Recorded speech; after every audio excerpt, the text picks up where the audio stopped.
Oh yeah, I'm with this, I'm just gonna lay back and I'ma drop some smooth lyrics.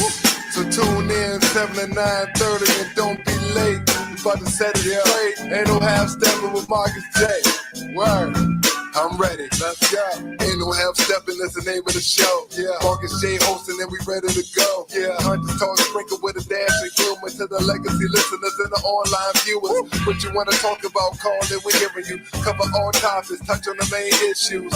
With you flowing this show, bring the heat. The word on the street, Wizard Earl on the beat. We superb in the V, legacy online. 7 to 9:30, please be on time. Ain't no half stepping with Marcus J, my brother. If they can't hang, word to their mother. And he been on this grind for a while. The brother so smart, plus brother got style. Up in Richmond, we on the mission, before force. And listen up, this Marcus Stage start to talk, running back. And he been on this grind for a while. The brother so smart, plus brother got style. Up in Richmond, we on the mission, before force. And listen up, this Marcus Stage start to talk.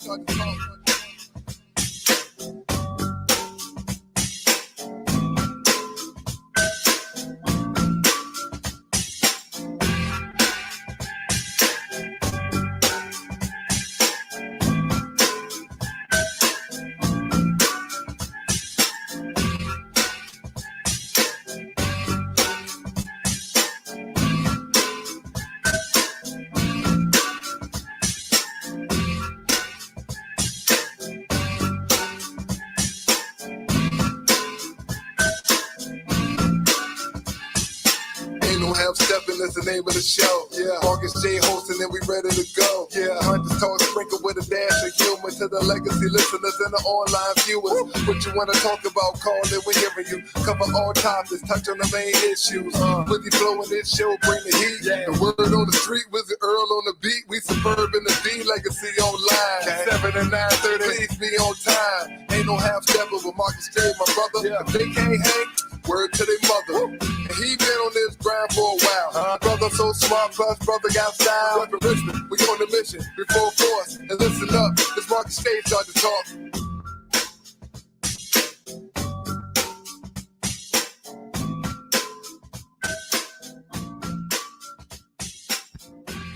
All right, y'all. Ain't no half step with Marcus J. It's live. We in the building, ready to have an outstanding show. We got a lot to get to tonight. We're going to get to the conversation that we had last week where we drafted some legends. We have to talk about what happened in Chicago recently with Kalisha Hood and her son.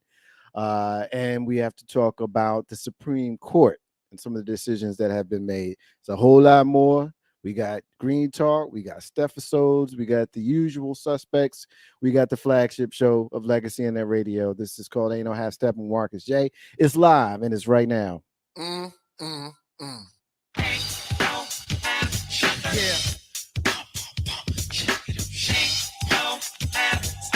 It's about that time. It's about that time to get.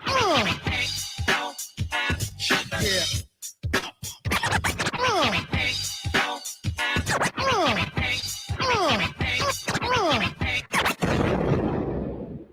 Button your lip, open your ears, strap on your thinking cap.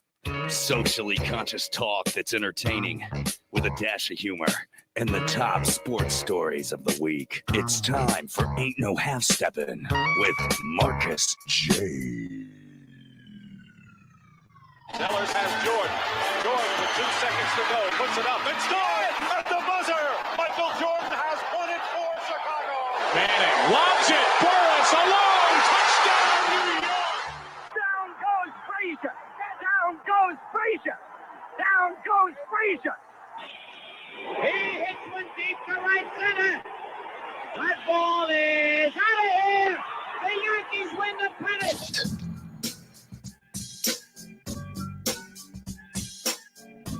Ain't No Half Step with Marcus J is live. We are in the building. Be down with us tonight.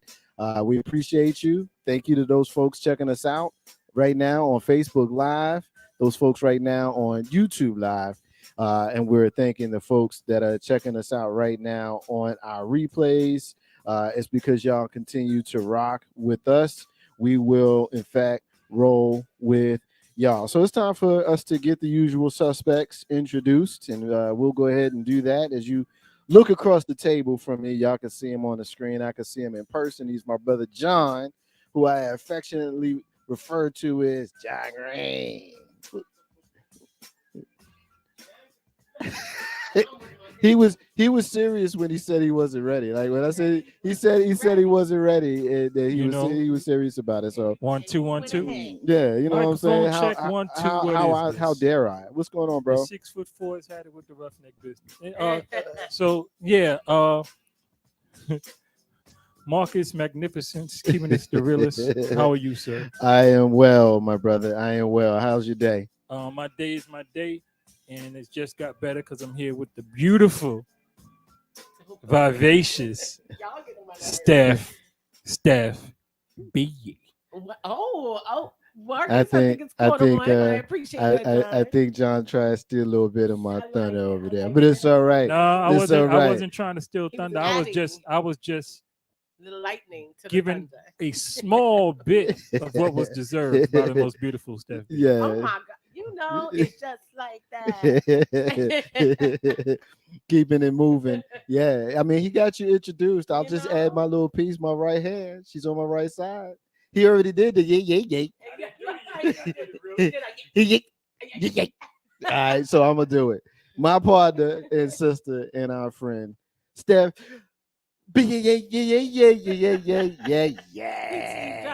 John doesn't go extra on stuff. I'm terrible with John the extra thing. I'm so terrible being extra, but it's all good. What's up, y'all? How y'all doing? How y'all feel? How the song go? Just a touch of love. Just a little bit. Just a touch. This man is on just it. a touch. So we got some salutations. Let's get some of these salutations in so that we can have our family properly introduced here. So let me see. We have our successful career cheerleaders checking us out. Our sister Cara Presley, Legacy Internet Radio alumni. Appreciate you, sis. Appreciate you. Let's see. We got Cannon Green, and Cannon Green is checking us out. Cannon Green says, "Got you. Peace to you. Peace to you." My brother Ansel is checking us out. So more to be, brother. He says, "Awesome, guys. So more to be, brother. Appreciate you." My brother, I got to spend some time with this brother recently.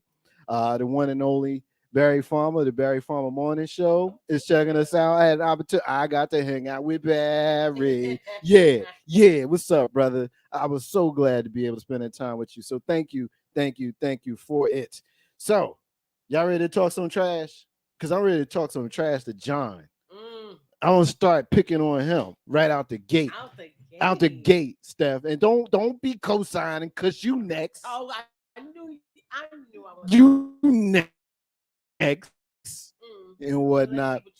So peace to you. Kevin Harris is checking us out. Peace to you, brother. Peace to you. You don't want it. Yeah, I do. Because I'm gonna break it down for you. So once I break it down, it's gonna remain broke. You gonna let me tell you what I'm about to beat you down with before you tell me how you gonna break me down? You can try. You know what I mean? Can try. So you can try. Last week on the show, and I'm keeping the salutations going as quickly as they come in. I'm gonna give them out. Of course, Legacy and Radio alumni. The brother, he calls me Capitan, yours truly, and the crew. Our brother, the coach, Sean Mears, one of my favorite people in the history of my life, the pretty boy, my best friend in the world, Damon, is checking us out. He's saying good evening, Steph. He didn't say peace to me. I just put him over. He said good evening. He ain't speak to John. Actually, he did. He did. Hold on. That's why he's Damon. He did. He spoke to us. He said peace to us. See, I missed it. That's on me. See, trying to call him out, and I was wrong. No, he said peace to us first. Oh. So here I am. I was ready to roast him. You I owe him an apology. Love you, brother. Appreciate you. Let's see. Any more salutations before I get into kicking John's butt right quick? Let's see.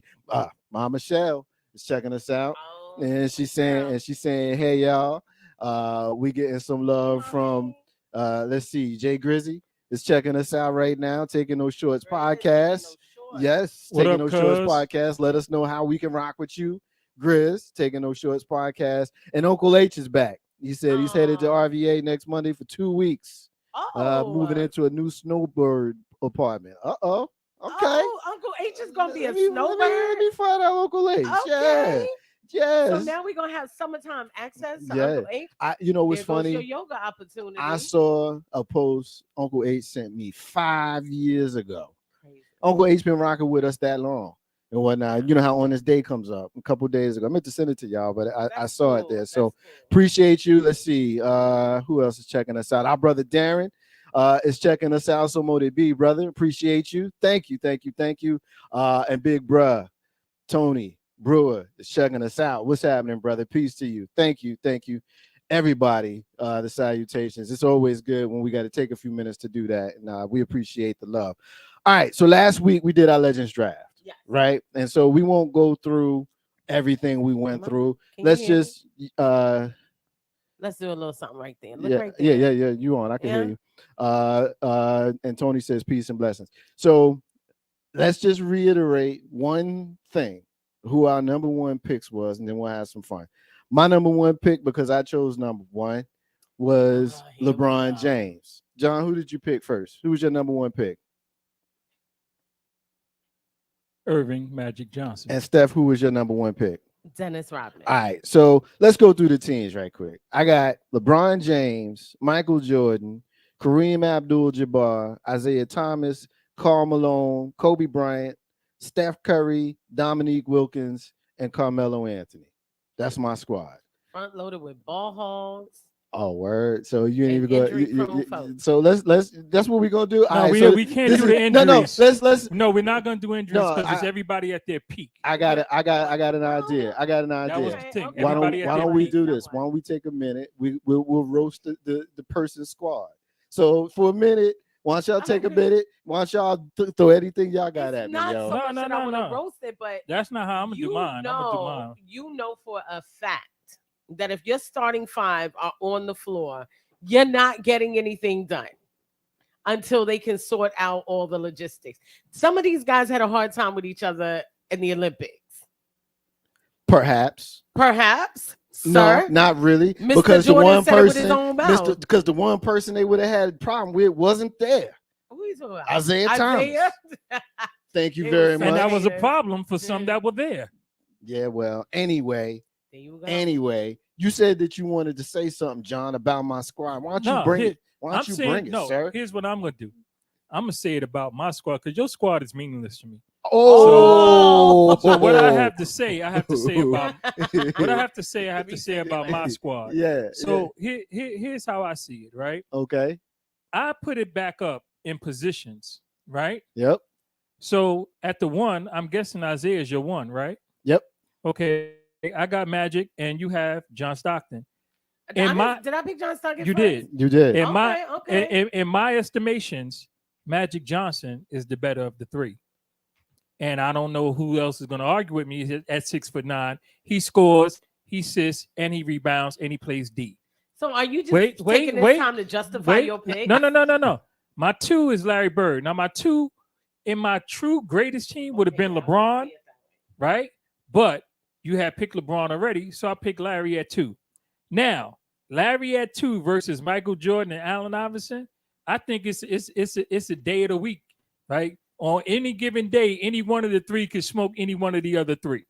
But I would lean towards Jordan just because he's Jordan. But with Bird, so I call 2 a wash, right? I could lose a game or two with 2, but I ain't gonna lose every game with the 2. On the 3, Tim Duncan, LeBron James, Kevin Durant. I'm sorry to say, I think that Tim Duncan is better than LeBron James on the 3. You really gotta do. be kidding now. Listen, let me tell you something. Rebound, score, rebound, play defense, basic fundies. He is the big fundamental. Now, but again, because it's LeBron James, I'll give up the 3. But here's where I'm not giving up. Hakeem Olajuwon versus Moses Malone versus Dennis Rodman. Hakeem Olajuwon is far better than both of them. I don't think anybody chose Moses Malone. I don't think who chose Moses you Malone? did. No, I didn't. No, you did, Marcus. No, I didn't. Carl Malone. Excuse me, not Moses. Carl Malone. And my fault. Wait. And on the 5, I have Shaq Diesel at his peak. Last year in Orlando, first year in LA, Shaq is the most dominant force that basketball has ever seen. All right, so I think I'm winning 3 out of 5 positions, Oh my gosh. and only 2 are questionable. And those are questionables, like I said, those are givens. And again, my whole team, my shortest player is 6'9". Yeah. My whole team runs the floor, passes, rebounds, and scores, and are unselfish players. Okay. At this moment, it's becoming man shit in here. Yeah, I'm just wondering what was happening. Right when I was getting ready to let y'all roast Y'all me, making sports unfun for me. he went on a whole rant about how great his team is. Like, I mean, That's because I'm goodness. talking about my team. I'm not talking about y'all team. You know what I'm saying? What kind of rant you going on, Steph? You going to roast them too? Listen, You I'm know not. what but we doing? I find it. Because you know what? It's on the screen. The viewers and the listeners, they can see it. I got it on the screen. John, thank you so much for getting that together for us. Yeah, John put it up there in the nice, presentable way. Yeah, instead of my chicken scratch. So, first of all, I do not appreciate you just running in and acting like Rodman is not willing to throw them bows in the center and put something on Elijah Wan. I really think that's crazy. I really do. Now, he only got 6 fouls. You also have to look at the fact that neither one of you really thought about cohesion, and your team is just basketball. Ooh ha ha! Let me club you over the head. No, guys, what about strategy here? Look at my team. It is a strategic juggernaut. Just be quiet, John. John, you're going off height. Oh yeah, they could cover they could cover the court. But John, you got to get these people to work together. At their heyday, first of all, Bird would have been so annoyed with Shaq. So annoyed with you. We're forgetting certain things about Shaq in his heyday. He definitely was overpowering people just from the simple sense that people were not prepared for this much mass in the room with the athleticism. And I will say that even having picked the round mound, who had the mass, not so much, they had to basically threaten him for him to lose weight. But my thing is, neither one of your team, like, I just immediately go, you going to get Johnson and Bird to be homies on the court and communicate? No, you're not, John. If we're talking like real, okay, this has to be pick your team and then get them to the court, working together to win a title. No way. I have my team is easily the most cohesive, the most balanced when it comes to talent. And even my bench. Are you kidding? Yeah. Reggie Miller, I ain't even Charles go there. Barkley, Dirk Nowitzki. Come on now. All right, so My it's my turn to wax poetic on the legends that I have assembled. You know, I found myself. Hey, look, this is what I did though. This is what I did. I was very clear. You know, I took the greatest players that were available to me when it came time to draft. And there's only one ball in this game, right? And the same players were available, other than the very first one. You're right. Was available to you. So I don't want to hear no crap. You're absolutely right. You picked LeBron first. I picked LeBron first. He would have been my two. Very clearly. But since nobody picked Michael Jeffrey Jordan, you know, Michael Jordan dropped to 4th in the draft. But let me. As a Knicks fan, I will never pick you. Well, let me go ahead and do my wax poetic. Let me wax poetic. Please, so, please. you know, you want to give this Magic Johnson business to me. I can dig it, but he lost in the finals to my point guard Isaiah Thomas. So, and your point guard never won a chip. Even go there. Your point guard never won a chip. So let's do that. So as far as Michael Jordan and Larry Bird, we seen what Larry Bird and Michael Jordan did against each other. It washed itself out. But at the end of the day, I'm not gonna argue with Jordan and Bird because Bird is a legend, and so is AI. I got no smoke with AI. I got no smoke with, you know, he wants to give me Tim Duncan over LeBron James. Hey, you know, if you look at the positions that they're in, the same with Kevin Durant, I can see how those three would be a wash. I'm not going to argue with you with that. But when we're talking about the dude that scored almost as many points as the most, which would be LeBron James. The other guy would be Kareem Abdul-Jabbar. The other guy would be Karl Malone. I never said you didn't stack your team. I think I'm going to be running you folks out of the building. There has not been a greater center. We're not playing a lifetime. We're playing one season for a chip, bro. There has not been a greater center to play basketball other than Kareem Abdul-Jabbar. I don't care who you give me. You can give me Wilt. You can give me Shaq. I don't care what edge of the spectrum of the years of the dominance of what? An unstoppable shot, and until LeBron James clipped him, ain't nobody ever scored more points to him. I can't. Period. And coming off the bench, I got the dude that shoots threes from the half court and turns around and is playing D before it hits the net. Okay. You know what I'm saying? You know. So, and I got a dog in Kobe Bryant playing You and Mighty defense, Mouse keep going with it, coming off the bench. Yeah, you sound crazy saying that. Ultimately, I think to win the chip, we've seen teams stack Score. with talent. Who he guarding? We've seen Who your man guard? Scores. And who didn't win the chip during their season. And I got Defense defensive. get you championships. I got Rebounds defensive. get you rings. I got defensive. Your boy ain't doing neither I one. got defensive players of the year on my team in Michael Jordan and LeBron James and Karl Malone and in Kareem Abdul-Jabbar. And Isaiah Thomas was a thief. So don't talk to me about no defense. Y'all out of your minds? You getting run out the building, both of you. Nah, Isaiah do play a little D, but LeBron only play D when it suits him. And like nah. I'm gonna go right back to what I said. You better have strategy because we're not talking listen, about just talking about their stats. I You would gotta like get them on the floor. And I get them like playing. Steph's team because of how she said their strategy and they play together. Again, there's only one ball, bro. Okay. There's only one ball. Okay. Your team is not rocking together. How many times you gonna watch? We got Kobe. Says the guy Kobe. with Shaq, Tim Duncan, and Elijah Wan up front. How they gonna play together? Well, I don't think so. You got three centers, bro. You got two centers and a power forward that plays center.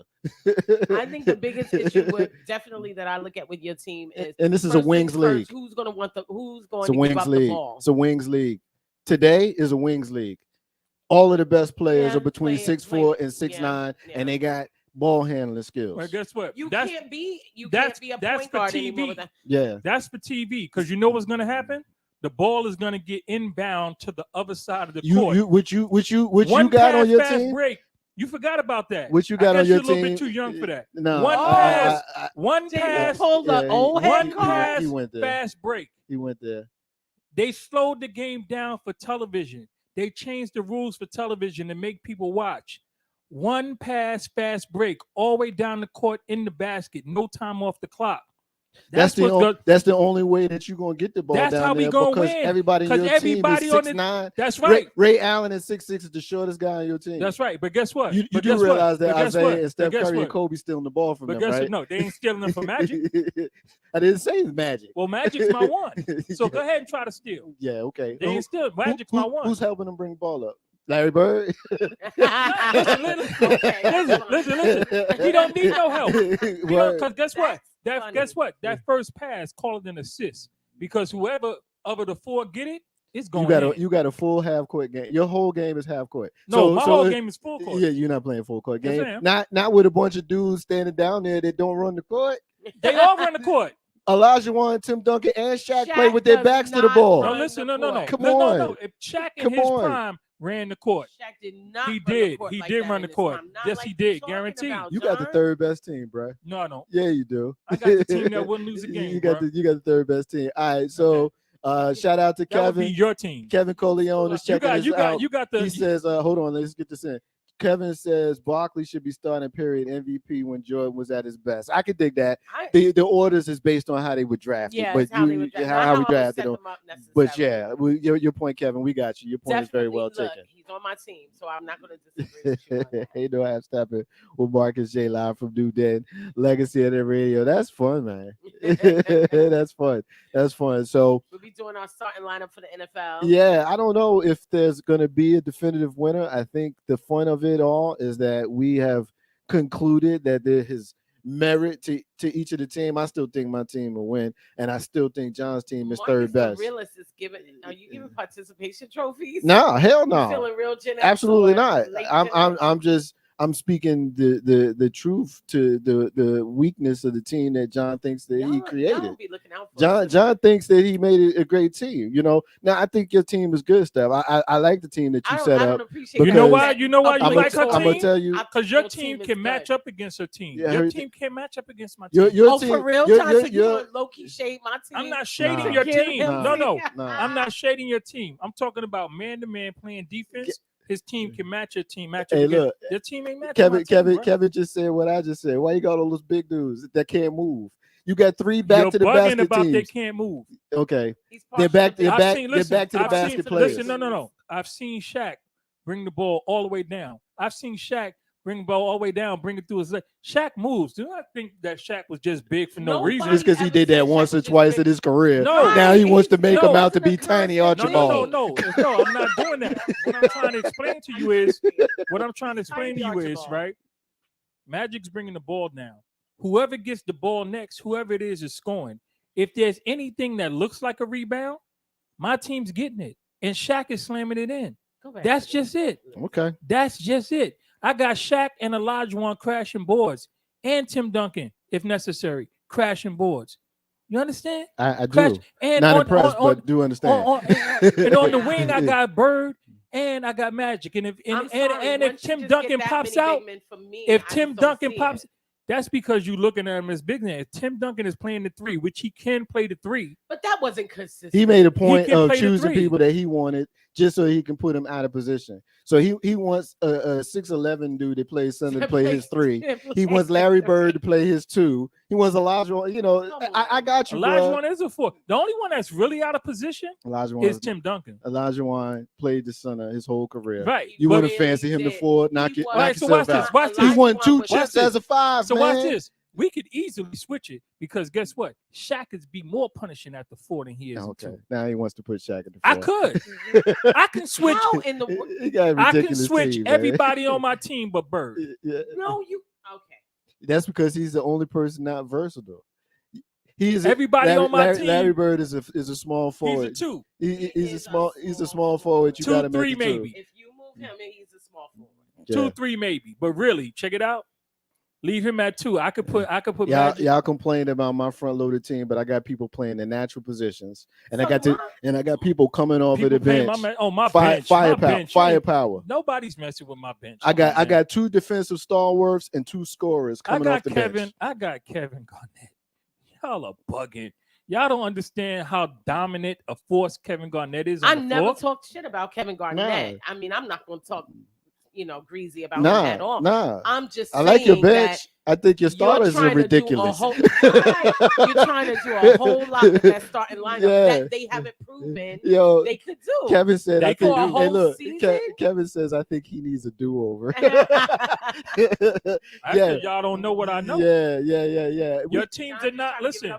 No, it ain't that. It's listen, matchups. It's all about matchups. It's about defensive responsibility. Your guys' teams are not defending my guys. Magic is going to get the ball up the court. Once it's up the court, wherever it goes in, your guys are not defending my guys. All right, nice try. Yeah. It's not a try. It's just a fact. Not so. I'm not. Not It's so. not a fact. Listen, if Tim Duncan I already told you or about the defensive Olajuwon, stalwarts on my if team. Tim Duncan or Who they Olajuwon were. gets the ball on the wings, they anybody. Um, If Shaq gets it, it's a Olajuwon- dunk. Anybody. You guys are not matching up. Okay. I ain't John, but I think you're overstating. I know Rebounds, he is. Individuals can be listen. great without you overstating their De- capability listen, as a 2. When they've been- Defense wins championships. Rebounds give you rings. Yeah. We're gonna dot. I No got- team is out rebounding He's us. talking to the guy we're playing with defense. 4 Defensive Player of the Year awards on his star. And he talking to me about defense. But look at the team. No, listen. Look at the team he's playing against, though. Yeah. He's got to listen. He's got to defend Larry Bird and or Magic Johnson every time up the floor. Every time up the floor. Yeah. Yeah, that's a different game for him. Yeah. I don't know. That's a different game for him at 6'6". Yeah. That's a different game for him. Okay. What you think, Steph? You think it's a different game for him? I don't. I think that it's interesting because if we were to go back and even get these individuals, now we're saying all of them at their prime on the court together. Yep. Now you're underestimating some of these things, some of the things that these smaller guys are capable of doing. Not at simply- all. hold Just on, matchup. Simply because you got height. Because he's tall. Because you got Yeah, height. yeah. Height is not That's his everything. argument. Or we be talking about Manute Bol right now. Yeah. Like, we be putting him out there. Like, what are you talking about? I'm not talking about height because I could have got a whole bunch of other guys with height. I'm talking about guys with height These are big guys who are athletic, primarily play who are forward or athletic, center. who are athletic, who can shoot, who play D and who rebound. But you could find that in some of these other players too. And just because they're not as tall, like you were like, oh yeah, Elijah Wan is going bop bop bop, turn around this time. Elijah Wan wasn't like, if we really go back to Hakeem's early days, and no doubt he's a legend, no doubt. You're not talking about the same level of athleticism that a smaller guy or even guys his height right now have. It just wasn't there. So you're taking him at his prime, you put him out there. He's not powering through the way you think he is. I didn't say powering, he's finessing through. That is the finesse master. Yeah, Hakeem was a finesse guy. He was smooth, but I'm just saying that's the he's finesse gonna master. need more than that with these dudes. The He's way they got move. Shaq. You don't need more than that when you got Shaq. Ain't no have Steppin Shaq Marcus is dominating the middle. Everything Refer is back shut to the down. Kevin Hart joke about how Shaq can't stay on his feet. But he was 40 at that time. Hold on. I'm talking about last year in Orlando, first year in LA Shaq. Let me get these, you ain't getting no better. Let me get these comments and we're going to shift. All right, so Kevin says, I think I read that. I think he needs a do-over. He says, I like the players, big dog, but your team too slow. Both their 1 through 3 will blow past your 2 and 3. Kind of spent the last few minutes telling him that, bro. Isaiah going to destroy Magic. You know how we know that? Because Isaiah He did did destroy do Magic. it. That's how we know. And you know, Hastel Marcus J Live from NewDen Legacy and that radio. Our brother Clay, who joined us last week, hopefully he's listening now. We'll take the final word here. He put a very well thought out comment here. He said John starting 5 could cause problems if they're willing to pound the ball in the paint. 3 back to the basket centers, a point guard and a small forward that could also post. Bro, when they start running screens to pick and roll, you got Zeke, MJ, and Bron getting posted all day. Could get dicey if the game becomes a half-court affair. His bench matches up well with yours, simply a matter of your perimeter shooting versus bully ball of the 80s. As for Steph's team, they are actually more traditional, and they would have to grind to win. I like the AI stock conversation. They would fear no one stock, chief pick and roll, KD being KD, AI being AI, especially on D. Rodman is the wild card. Their bench is actually the strongest of the 3. I think your team is the most, he's saying me, he's just saying I think your team is the most talented individually, but if one of the other teams can slow it down offensively and are allowed to play football on D, things could get mighty uncomfortable. I could see you beating John 4-2, but certainly the possibility of losing 4-3 and Steph 4-1, maybe 4-2. So this is what he said. Okay. He was very well thought out. So Stephen A. I wanted to make sure that I Thank you. read the entire comment. And Clay, thank you, Rock, That for was rocking fair, with Clay. us. That Yeah, was. it was very fair. You know, we don't have to agree or disagree. We certainly aren't going to debate because we're about to move on, but it was certainly well thought out. And for that, we appreciate you taking the time to do that. Ain't no how Steppin Marcus J live from NewDen Legacy and that radio. For the very first time tonight, I shall say, let us move on. We're going to move on. Ready to move on to Steph episode. Steph, you are up. We're going to be talking about the problem with gatekeeping the culture. Yes. Gatekeeping the culture and blackness. That ought to be fun and interesting. You're up. What you got? All right. So I'm not a big reality TV person, but it makes sense to pay attention because of how pop culture does things. And I like to talk about these things on Hustler's Hive and whatnot. And so there was this moment between Amber Rose and Jocelyn where basically Amber Rose's blackness, Puerto Rican princess.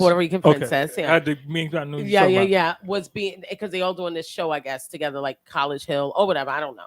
I think it is College Hill, but I don't watch. I've only seen the clips, and they were talking about Amber Rose was saying that her problem was that she's not accepted in black spaces. She's not accepted in white spaces. Now, mind you, Amber Rose is famous for Amber Rose is famous for being accepted in black spaces.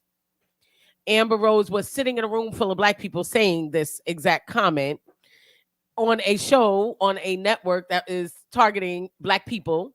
So I find it disingenuous.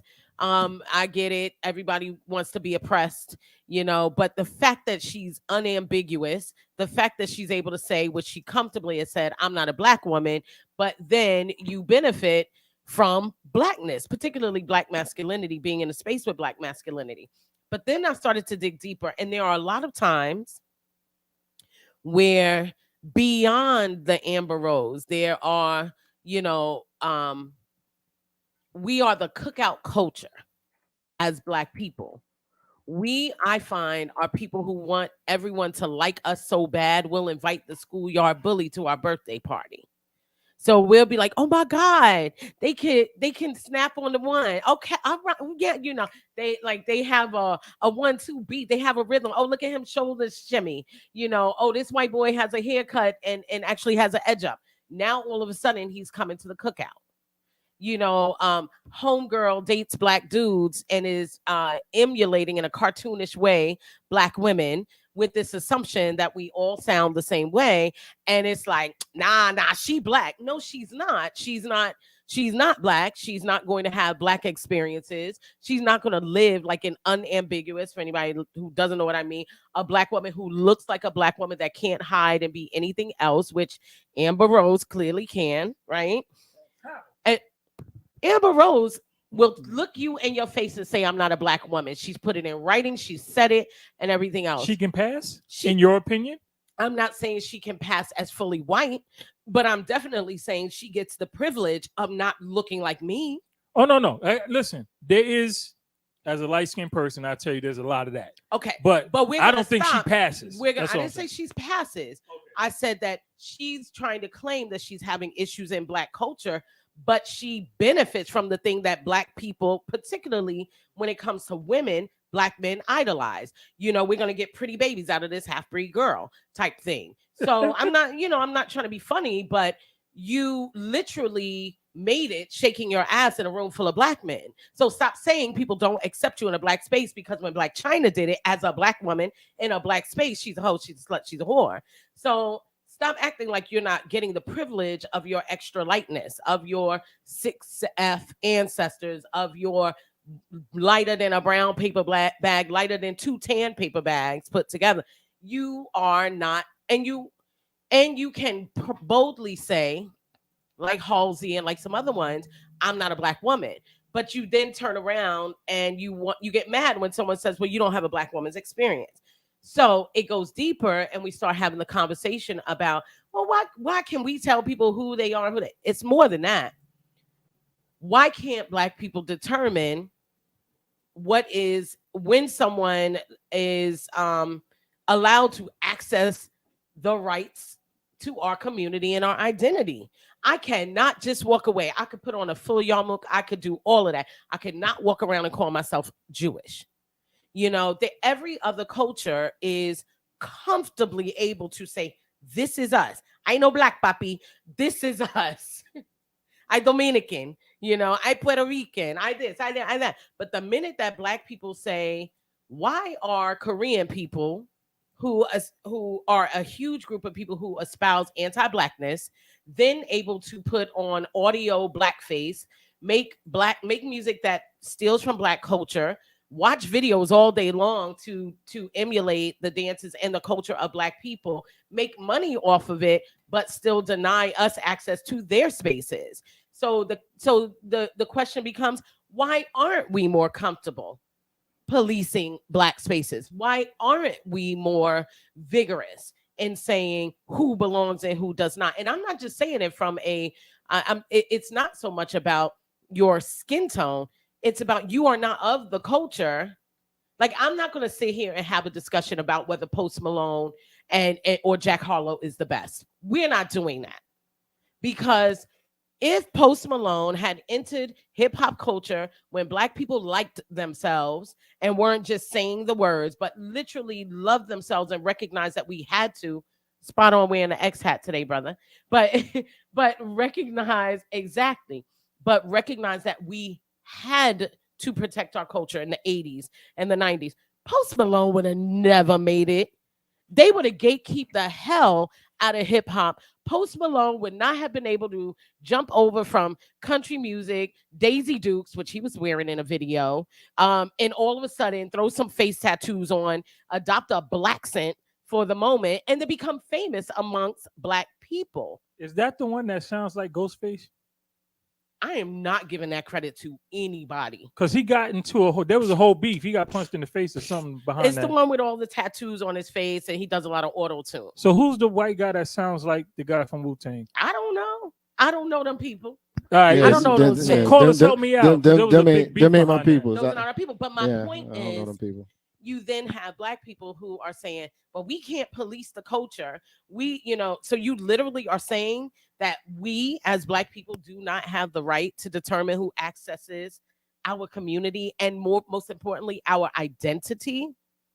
When did it stop becoming that we were so, one, protective of what has been built, not by us, but for us, because most of us are accessing something that was created for us by our forebears and our predecessors?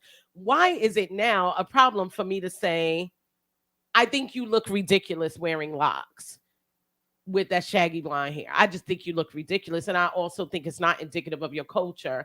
I think it's ridiculous when you stand in front of me and just because, how can I say it politely? Because it ain't the way I want to say it. And I do feel probably won't be able to. Listen, you probably got to listen. just spit it out. Okay, Forget about well, polite. how Make it can- clear. hold on.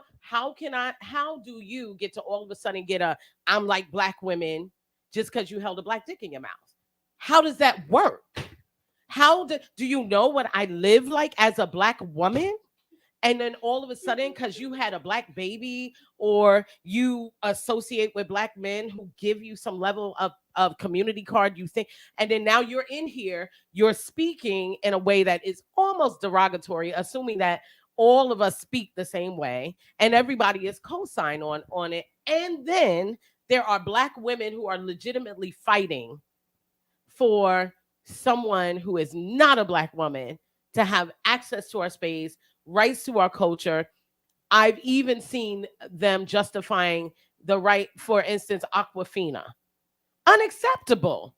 If you went in Asian culture in Nicki Minaj put 2 chopsticks in her hair, wore a kimono, and called herself Chun-Li, and they wanted that is appropriating Asian culture. Ain't no white woman, no Asian woman walking around with chopsticks, and that is Stereotype. It's a stereotype. It's an effect. You can say that, but it blows my mind, and I think I'm really blown up by it because of everything that's going on with education, removing the value of blackness, the Supreme Court, which we're going to talk about, removing the needs to build equity for blackness. And we want to get mad, but we give blackness away so easily, it's almost unidentifiable. It's almost unrecognizable. So I really am like, what is wrong? Why don't you believe that blackness? Do you not believe blackness is a culture of the black people? Or are we a culture and a people who have a right to protect the access to our community and our identity? Also noting, the minute you folk got any kind of freedom, that's what messed you up.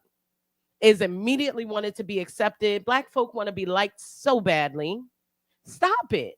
And it's okay, just like it's okay for Jewish people to say what we can and cannot access, and we would never tell them otherwise.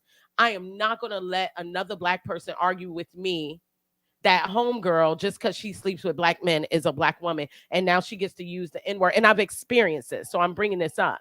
Now she gets to use the N-word in conversation with me. I don't think so. I don't want us using it anyway. Not saying that I don't, but I definitely feel like you do not get to just. Why is black culture sold for a penny? Anybody can have it. What's wrong with you? And why be mad at Clarence Thomas? You giving it away anyway. You letting everybody else shimmy their way into hip hop music. You're letting everybody else, determine what hairstyles from our culture. You have black hairstylists that cannot get on the set of a Hollywood production. But let that white girl braid a semi-straight cornrow. Y'all in. What's wrong with you? Why don't you think your culture deserves gatekeeping and preservation? That's all. That's my question. Okay, so with me, it's a little bit. I do not disagree with anything you said, but I have a different perspective on it. Everything is black culture. We gave everything to the world. And I mean that literally speaking. There is nothing that is culture that someone would say culture that a black person didn't give to the world. Full stop. Now, when we talk about what people are generally speaking about, it is how we were able to adapt and overcome the debauchery and absurdness of chattel slavery in this country. The way it turned in the 1700s and proceeded into the 1800s and Jim Crow after, right? How we were able to adapt and overcome that and take beatings and turn them into lessons, take oppression and turn it into ways to become better. Take the idea of understanding that we would only receive half of the credit for 3 times the work, right? Then in doing so, that became air quotes culture, the black culture, the way we dress, the way we talk, the way we make something out of nothing, the alchemy of our existence, right? Taking the worst of everything. Chitlins became a delicacy, right? Because that's what they threw at the mothers in the slave They just slave gave camps. them they gave them the Right. cast Whatever they parts, didn't castaway want. parts. Right. And then we made everything into something. And they call that culture. Now, I don't have a problem with, because I believe that hip hop has the potential to destroy racism as an institution. And I believe that because I believe a lot of people who are born into hip hop, who were born after hip hop had its hold on the world, have a different perspective. There's still traces of racism, institutionalized racism and white supremacy within the culture because it's part of the American fabric. But people who were born into hip hop have a different perspective because they learned about the culture through hip hop. That's not a guarantee. I didn't say possibility. Okay. Possibility. It has something to do there. Now, to what you said, absolutely. We do have to have some gatekeeping, only because there has been, since the beginning of time, the monetization of the culture.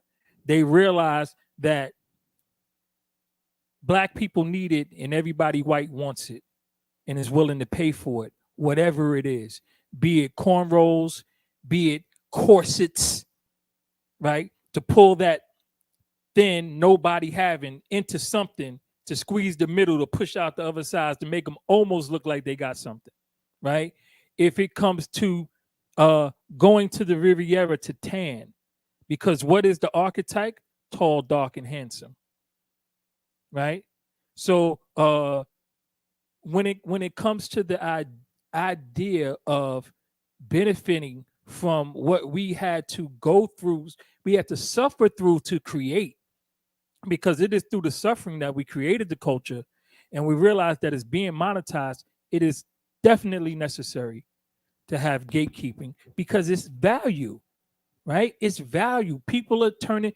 Listen, again, like I tell people often, black people, right, are a third of the economy of this country. If you removed black people from, it would change the GDP, right, baby. it would change it, and we would be in the top 5 countries as far as money is concerned. We spend $1 trillion. We spend that. That's us. That's what we do. We And keep everything going. Don't even create a quarter of that in revenue. Right. We spend it all. And the things that are purchased predominantly are things that we promote or invented or both. Yeah, ain't no have Steph Marcus say live from NewDen Legacy and that radio. Before I get into my comment, she said, "Good morning, y'all." And so at this time of the show, we always greet her the same, and we will not have it be different tonight. So we're gonna look in the camera and we're gonna say, "Good morning, Sue." Yeah, ain't no have Steph Marcus say live from NewDen Legacy and that radio. You know, I wanted John to go before me because I knew that he would say a lot of the things that I was thinking. And so I figured I would just kind of come behind you and kind of tie a few things together. I love where you went because it's cultural, it's history. If you look at everything that we've ever done, that we've done on our own, has been taken from us. If you look in the history books about the things that were invented and the credit that has been attributed to other people, it is often an understudy like Lewis Latimer and Thomas Edison. For the easiest example, Benjamin Banneker and Benjamin Franklin is another, where you've got people who have done great things, people of color, and then the dominant culture, I'll call it that for the purposes of where I'm going with it, will always take credit for it.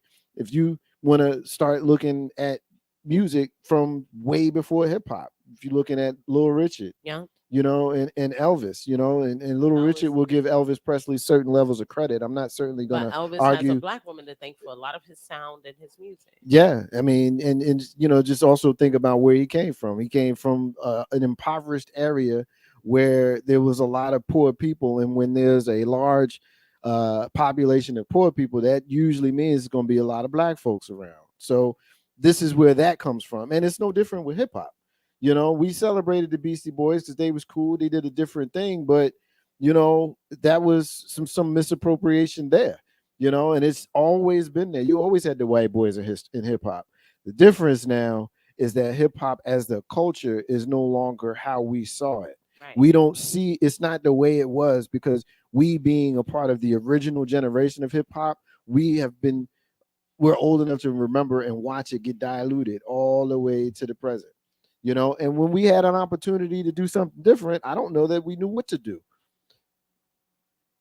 You know, I hate for it to even be so centered on music or things like that, because if you look at things that are hugely impactful, and I absolutely agree 100% that blackness is appropriated because of the value of it, no doubt. But the appropriation of our culture goes deeper. It's deeper than just the music or somebody, you know, rolling her neck when she talks, you know, and the silliness of that. It's the deepness of appropriating vernacular and how easily it becomes weaponized. So we have sat back. Culture, okay, you can appreciate without appropriating. Black culture, we allow appropriation of it the minute someone appreciates it. We don't ask why, we don't question, we don't look deeper, we're not suspicious enough. That's why we ended up on the boat. Not suspicious enough.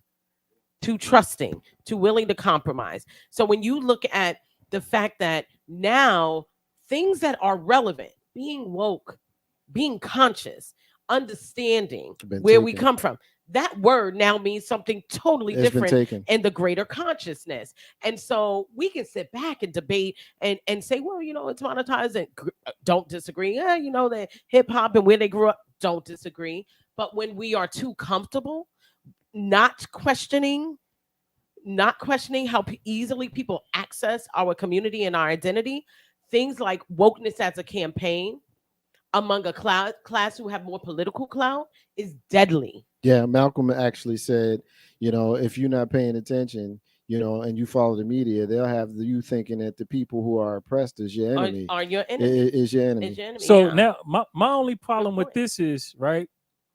He says with the Malcolm X. We are defining our culture too small. No, I'm not. I'm just hitting a few small things. We have to understand that. Are you saying we for context? I'm talking about in general. I don't mean us in this room. Okay. And because check this out.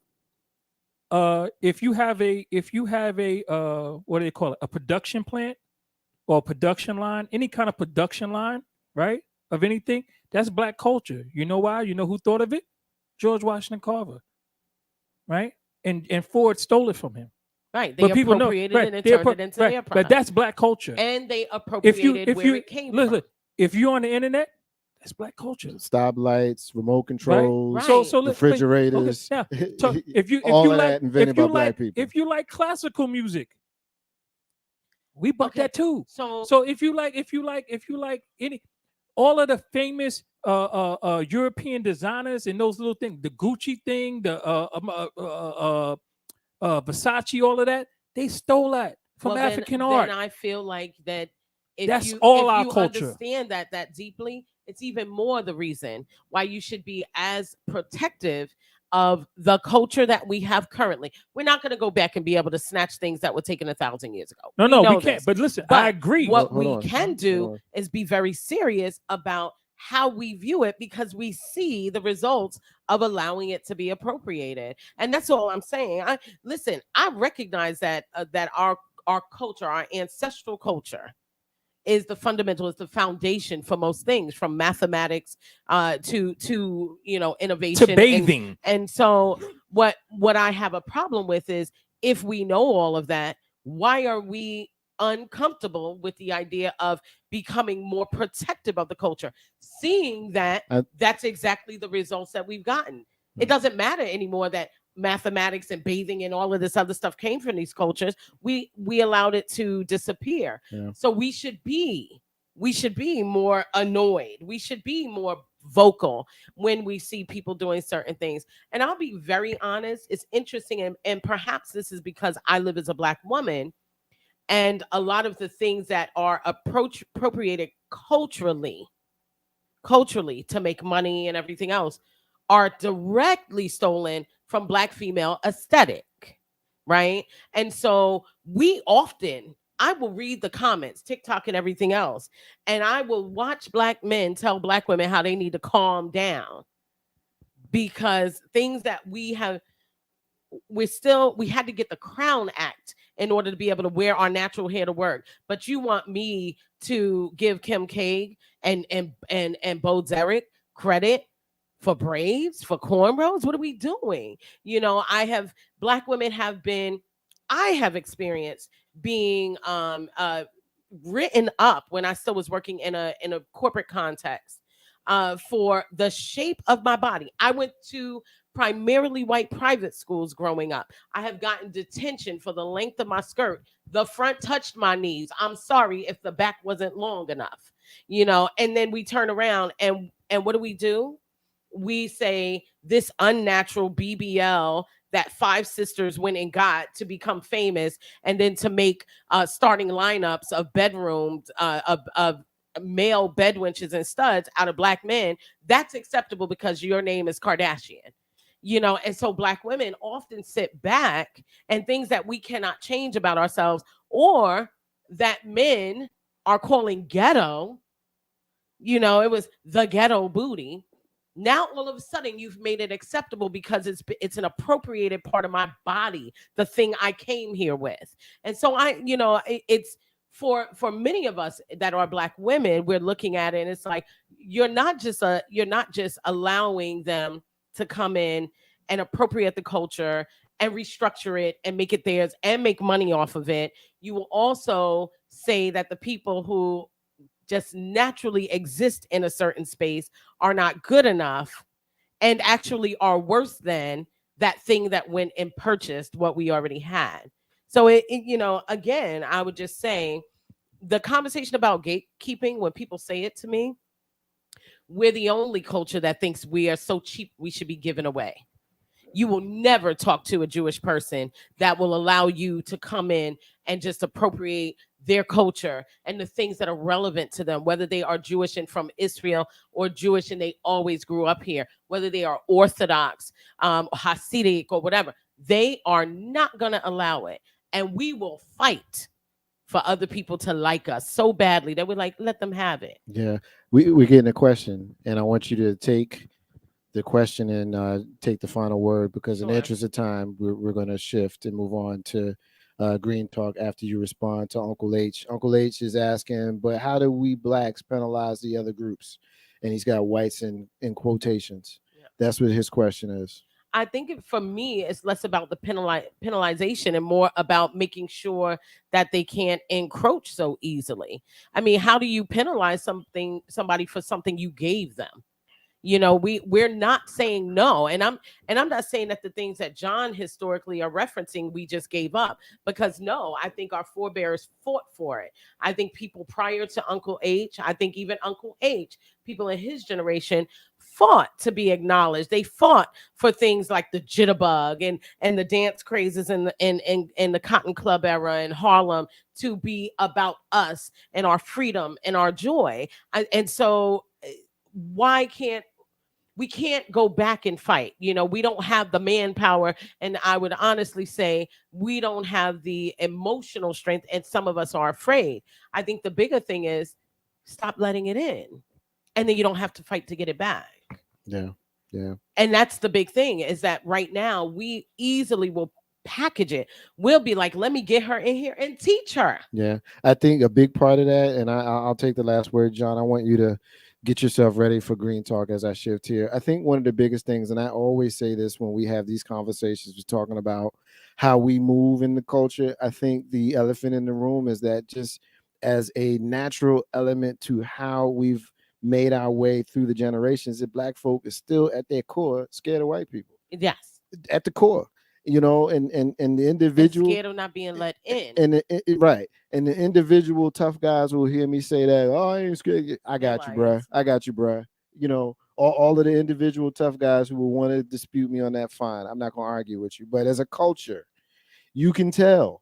I can tell because I've been doing this show for almost 12 years. And when people would say Black people or white people on the show, you whisper.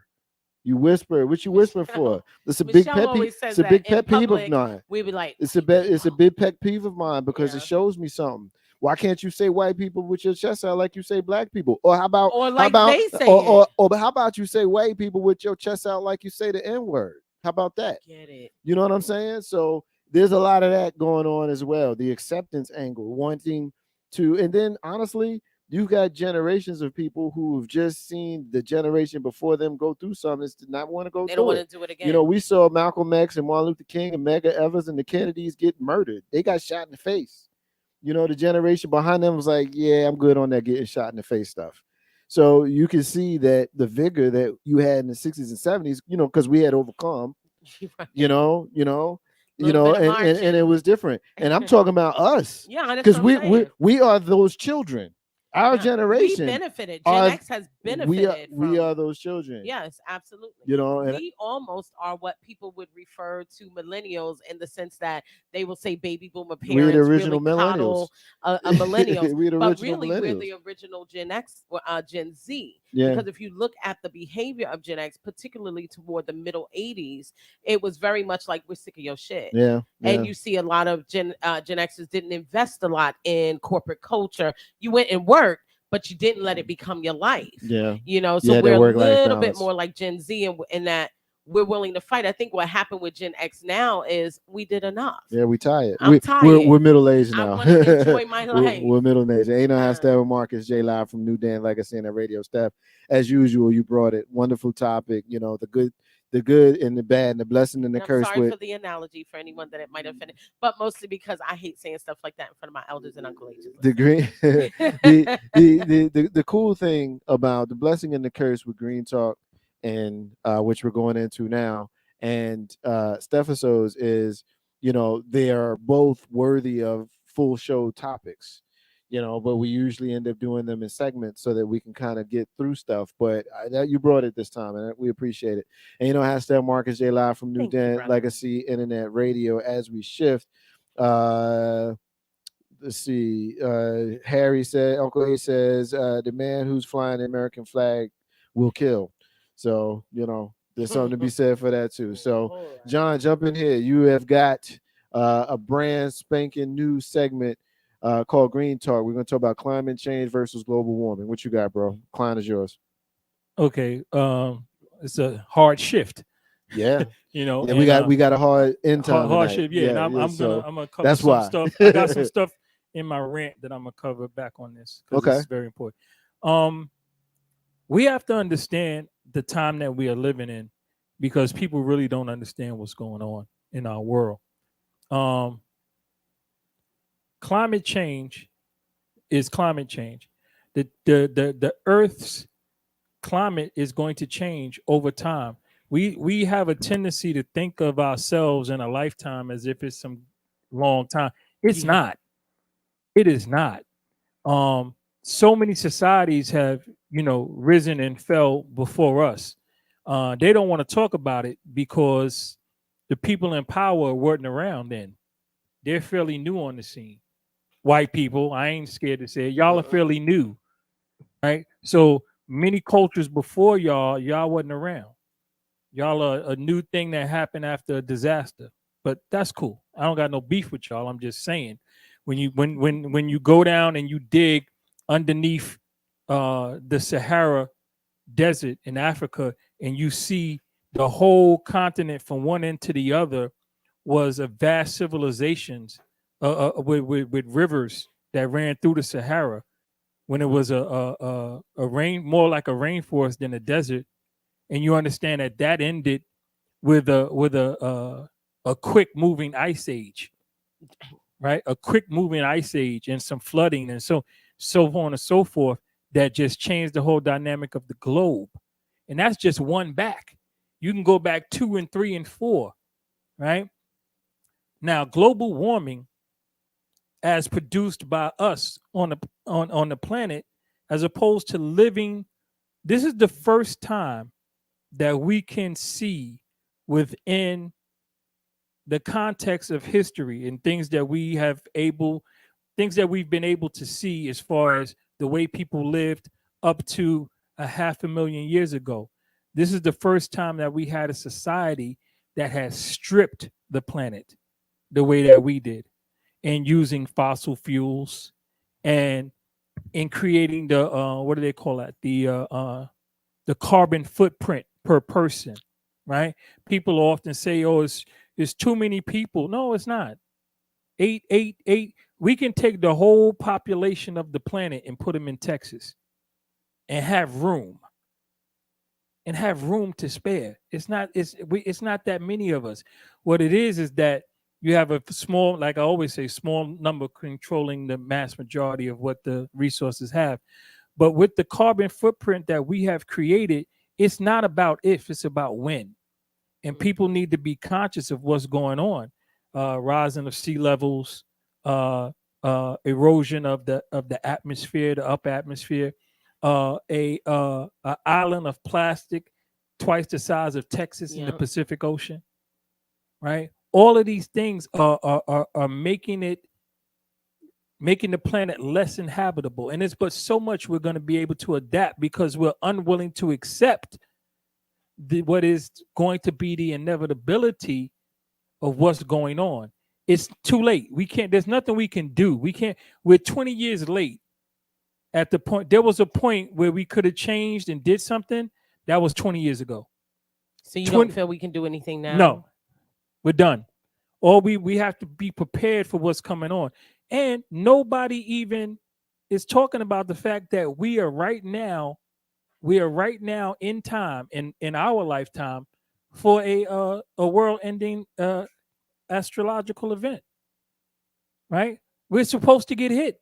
It's just so much stuff flies through this solar system. John want me to be wide awake tonight. No, no. So much stuff flies through the solar system all the time. The fact that we haven't gotten hit yet, and in this lifetime, the last time we had a big hit in Russia recently, in time that we in recorded time, and it didn't hit the ground. It exploded in the atmosphere and wiped out an area like the size of Utah in Russia. This is about 100 years ago now, and trees and stuff still don't grow there now behind that. Yep. So that was a small event. That was like a school bus size, right? We get something that's like a football field size. It's over. It's over, especially if it makes contact. It's over. And we have the ability and the technology to properly prepare for that, and we haven't. There's a few small number. I talk about small number. I'm talking about under 10,000 people who know about it and have made preparations for it, but they haven't made what I believe to be adequate preparations based on information that I have access to. But it's coming. It's coming. Listen, in the next 20 years, if everything stays the way it goes, is the way it's going, hopefully I'm alive and we're all alive 20 years from now. sea levels are going to rise 2 inches. 2 inches of sea level rising means no South Florida, no New York, no New York, Orleans, no New Orleans, right? All of those go. Houston is gone. Parts of Texas, Yeah, you know, anything that is Gulf of Mexico listen, oriented, anything that's anything below sea level, you're done. You're done or you're done. It's over for you. So, and we haven't even began to make proper preparations for these kind of things. And people who know, the scientists and the people involved in these different organizations know it's coming. And nobody's doing anything. Nobody's informing the public. Nobody's putting out a worldwide strategy. We're sitting up arguing about a war in Ukraine. Spending billions of making people rich on that war. That is a money generator. That's like that's what Hollywood calls a vehicle, right? When somebody in Hollywood wants to make money, a superstar who can greenlight a picture like George Clooney, he says, I need a vehicle. They go somewhere and find a script that got threw away. They adapt it, change a little bit, make it their own, and then they invite their friends over and they get a budget and they make a movie, right? That's called a vehicle. War since, I would say, the Korean conflict have been vehicles. There have not been legitimate differences of opinions within political arenas that caused the war. Somebody just wanted to make some money, and that's what they did. And because of that, because of those wars and that type of thinking, we get to where we are now. Nobody is telling people what to do or how to do it. But I know my grandson, if he stays healthy, is going to be alive in a world that doesn't have Miami Beach. Questions, critiques, criticism, anybody, listeners. I think that I was just looking something here, about. So if you think about how climate culture is fought, how it's debated. The biggest, it's funny to me because I think the biggest reason that I would agree with you is not because it can't be reversed, but because we just wouldn't invest for it to be reversed. There would be no true investment in solar the way that there should be. There will be, people who will watch all of these ridiculous climate swings, not weather, but climate related issues, disappearing of entire lakes and reservoirs and things like that. Nothing to do with weather, everything to do with climate.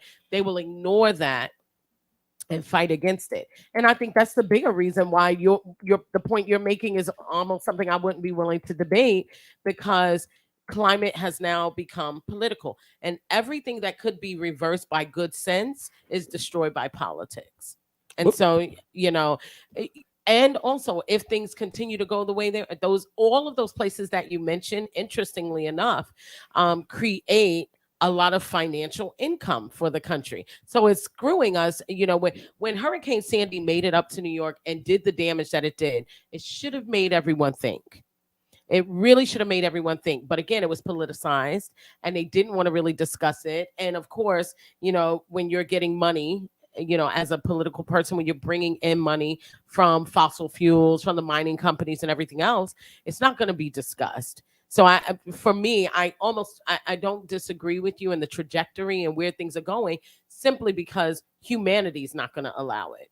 I think there would be potential to slow down some of the effects that we've created, but I don't think it will ever be done, because there are people who legitimately are willing to ignore the fact that places that never had certain weather levels are experiencing that, and that is coming from climate change, simply because they're pulling in money from entities and lobbyists that are more beneficial to them in the present.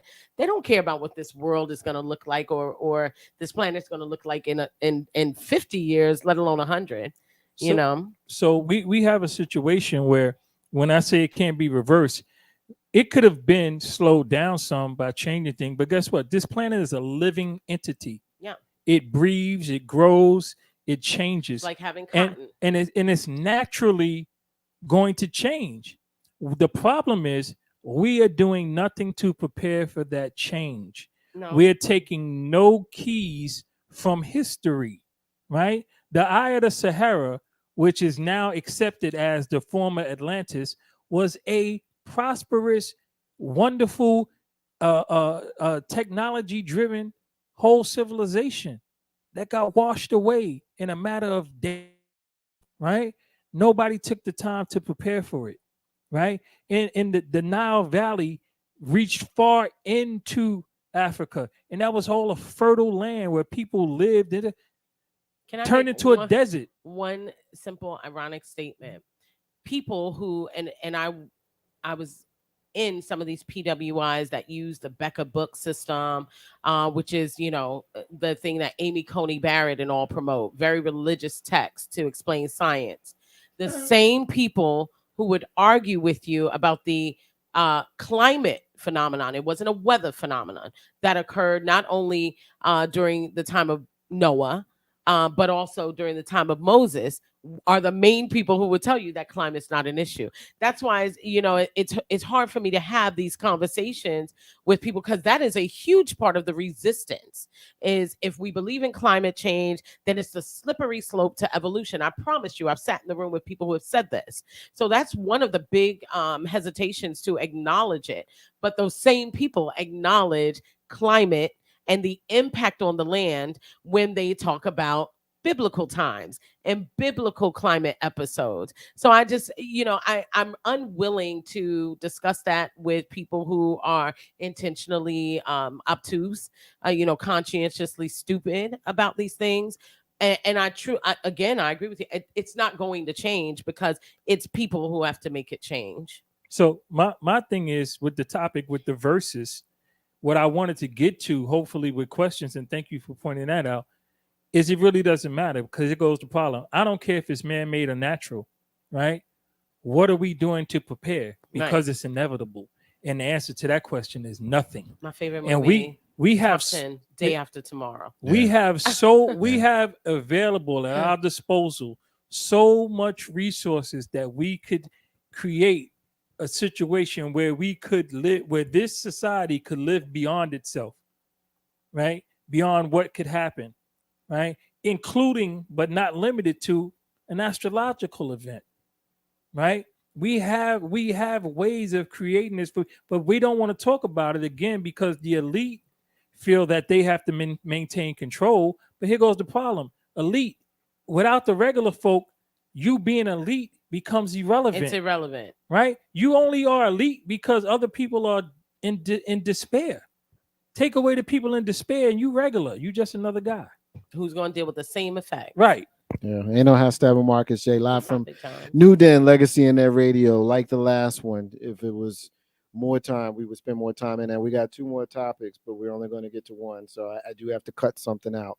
And the Supreme Court didn't make the cut. We'll talk about that next week. But I'm glad. If you have to choose. Yeah, we'll talk about Supreme Court next week because there's two pieces to it, and I definitely don't want to rush about that. But I do want to talk about Carlisha Hood and the little bit of time that we have left before we move towards the final balance of the show. So I'm gonna play a clip that's gonna set it up, and then Steph's gonna start us off in our conversations with it. So Carlisha Hood is a mom out of Chicago, and we're about to hear about her. Take a listen.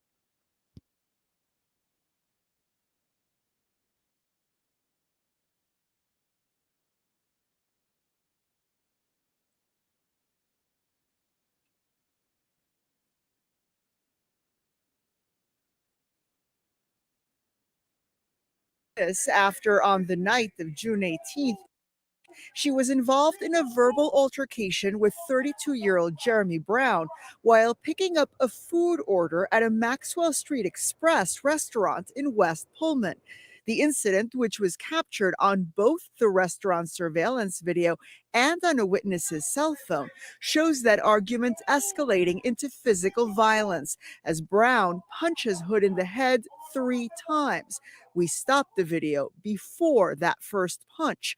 It is just as that happens that Hood's 14-year-old son, who was by then standing in the doorway of the restaurant, opens fire on Brown, fatally shooting him in the back.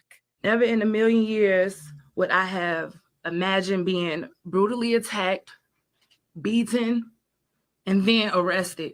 Neither Hood nor her attorneys today addressed prosecutors' initial arguments against her, alleging that during the argument, Hood texted her son, who was waiting outside in their vehicle, to bring in a legally owned weapon she had in the glove box, inciting him to violence. While the co-defendant was still shooting at the victim, the defendant instructed her son, the co-defendant, to continue to shoot and kill the victim.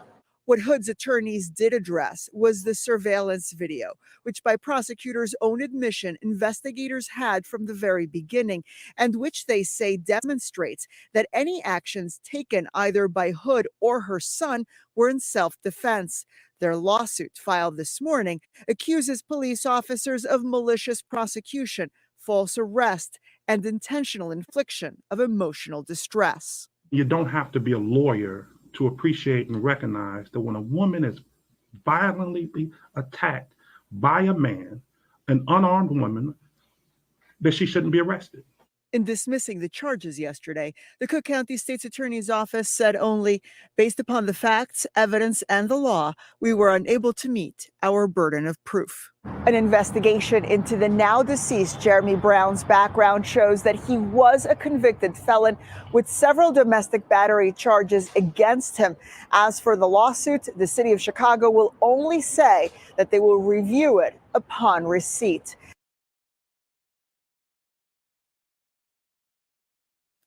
All right, y'all. We got it set up. You know how Steppin, Marcus J, live from NewDen. Legacy in their radio. Steph, you up first. Unfortunately, safe drinking water in the United States sometimes depends on your zip code.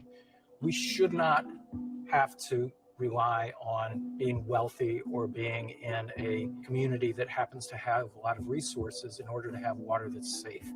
In low-income communities, in communities of color, and Native American communities, we're seeing that they do not have safe drinking water, and that needs to be fixed.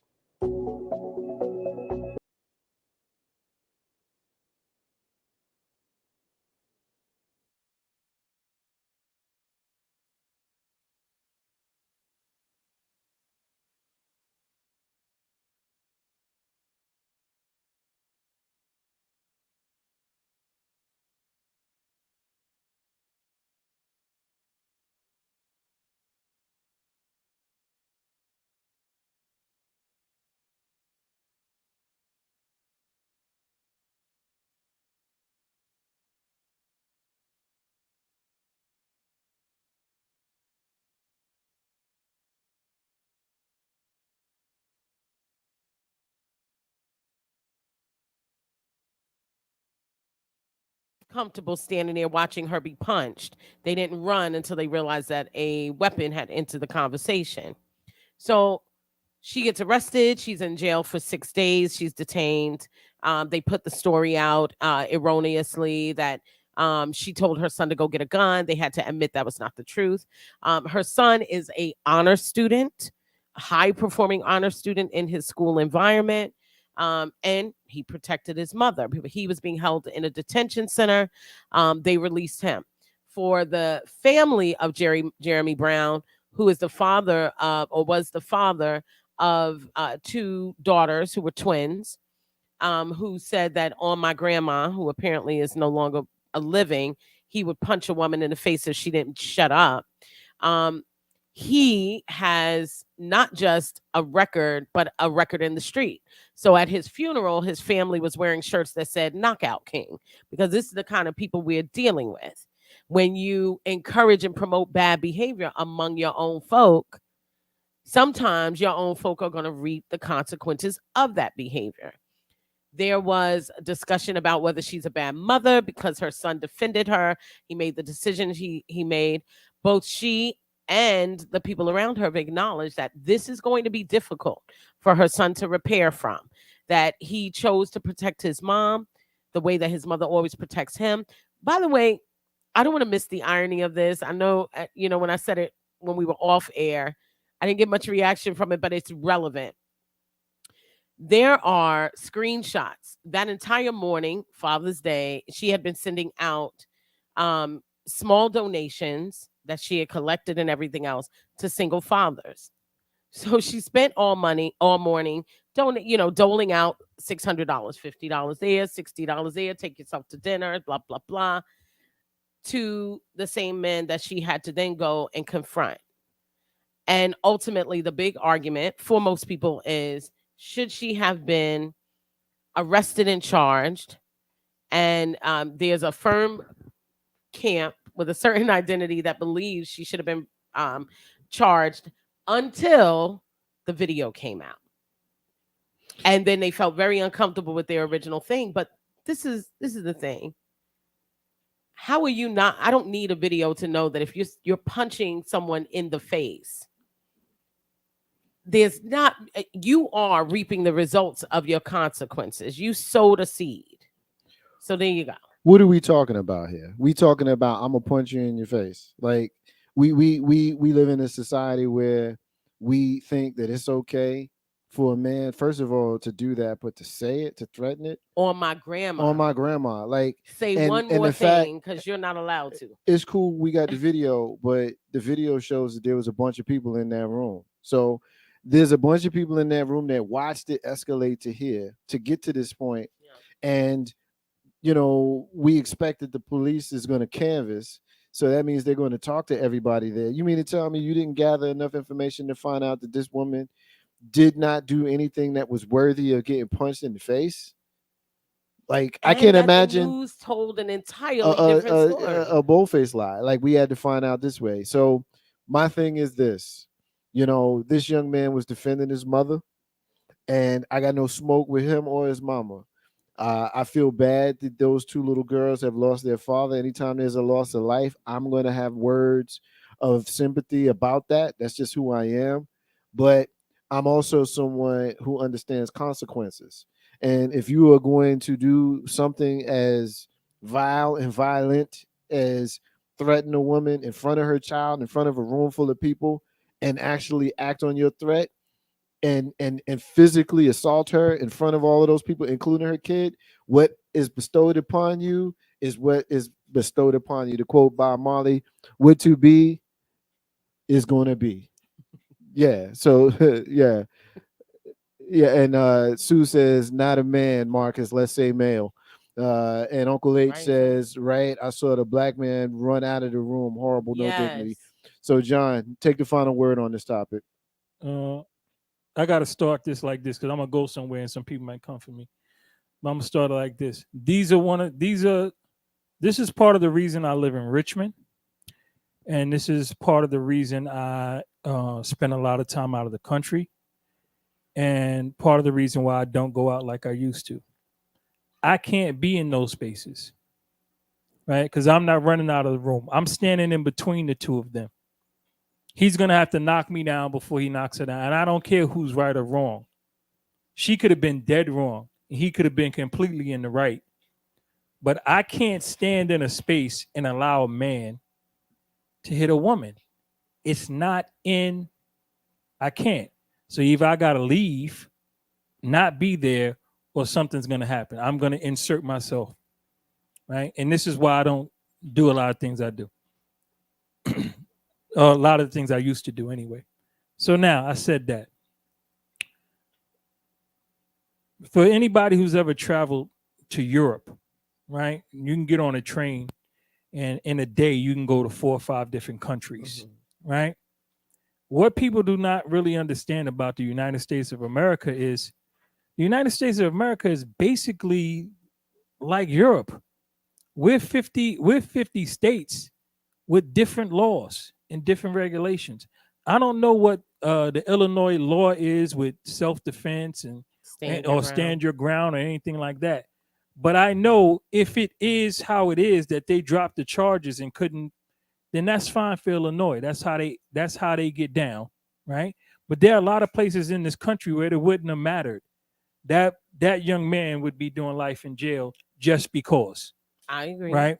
So I can understand some people who have issues with violence, with gun violence, with all of this kind of stuff and where they may stand in it. Right? But from a objective opinion, there's no one who could say outside of the law that the boy was wrong. He did what naturally came to him, and unfortunately, his life has changed in a way that it cannot be unchanged. It cannot be undone. It just can't, right? He killed someone. He knows he killed someone. He knew he took a life. He's going to have to grow into an adult man with that. I'm sure he never wanted to do it. I do have some issues with the fact that there's a legal gun. The mother's there. He's there. Why do you have your 14-year-old son with the weapon? I have an issue with that. I think the gun was in the car. He never made it to the car to get it. I don't think that's the case. But that's what we said earlier. She said go to the car. He went to walk out. He stopped at the doorway. So he had the car. He had the gun. Did he make it all the way to the car and come back? That's the conjecture.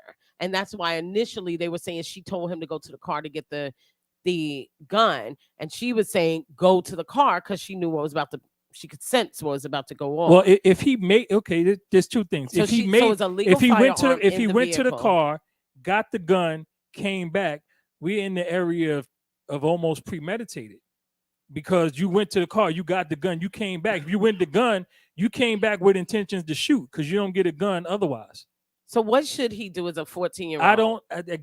I don't know. But if he didn't, here's my thing. Everybody talks big until it's time to listen. This is what I'm saying. It's weird to me. Didn't. If he had the gun, I have some issue with the mother of having your 14-year-old son have a gun on him. If he went to the car, got the gun, and came back, I can understand it because you're talking about the decision making of a 14-year-old who's seen his mother in a dangerous situation, and his brain, because he's not an adult, because it's still growing and developing, and he should not be made to make these choices and decisions, but he was. So there is some room, an adult man, right? Because there's some room there, right? When do Black women deserve to be protected? Every moment of every day, without any justification. No, listen. Here's what I'm saying. You can't. Okay, here's this. We gotta be careful of the way we behave, because when the behavior is emulated or reproduced under different circumstances, people are very quick to tear down the behavior. I can understand protecting your mother. I can appreciate. I can't say exactly what I would have done or how I would have done it, right? But I understand it. I understand. But I cannot 100% condone it, simply because I can't 100% condone gun violence where somebody is shooting somebody unarmed who's not shooting them. You can necessarily come back from getting punched in the face. You're not coming back from getting shot 3 times. You should think about the consequences. Of course you should. Everyone should. Here goes the same thing. Consequence of action. If he's in another state, he goes to jail for the rest of his life. So he took a life and ruined the life, and he ruined the life of his mother because so 3 people died at the same time. Because you don't think about your actions. I understand your point. I'm gonna leave it. I'm gonna stop it there, and I'm gonna take the final word. I understand the point you're making. There's no ground or no place where I agree with that logic, or I even bring it up when I see the video and I know what happened. And while I understand and respect, because there are going to be some legalese who would be bringing this up, and there's a place for that discussion. I respect and understand that there's a place for that discussion, just not with me in it. I'm not having a conversation about well, I'm not sure the boy did the right thing. I'm not having that conversation because I seen the video.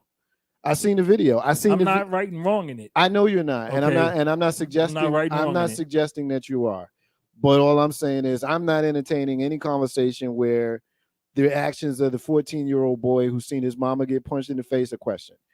I don't care. He ain't got no frontal lobe. He's seen his mama getting attacked. If he's not going to defend her, who is? He's there with her. It's his job. And to be completely frank, if I had a son, that's exactly what I would want him to do. We'll deal with the aftermath afterwards. You know why? Because if you got a weapon like she got, now her son had it, but if you got a weapon, you're supposed to have the understanding. I'd rather be judged by 12 than carried by 6. So if y'all want to lock me up and we discuss it later, I'm here to discuss it. And so is my kid. Ain't no hashtag Marcus J Live from NewDen Legacy in that radio. All right, so we're shifting.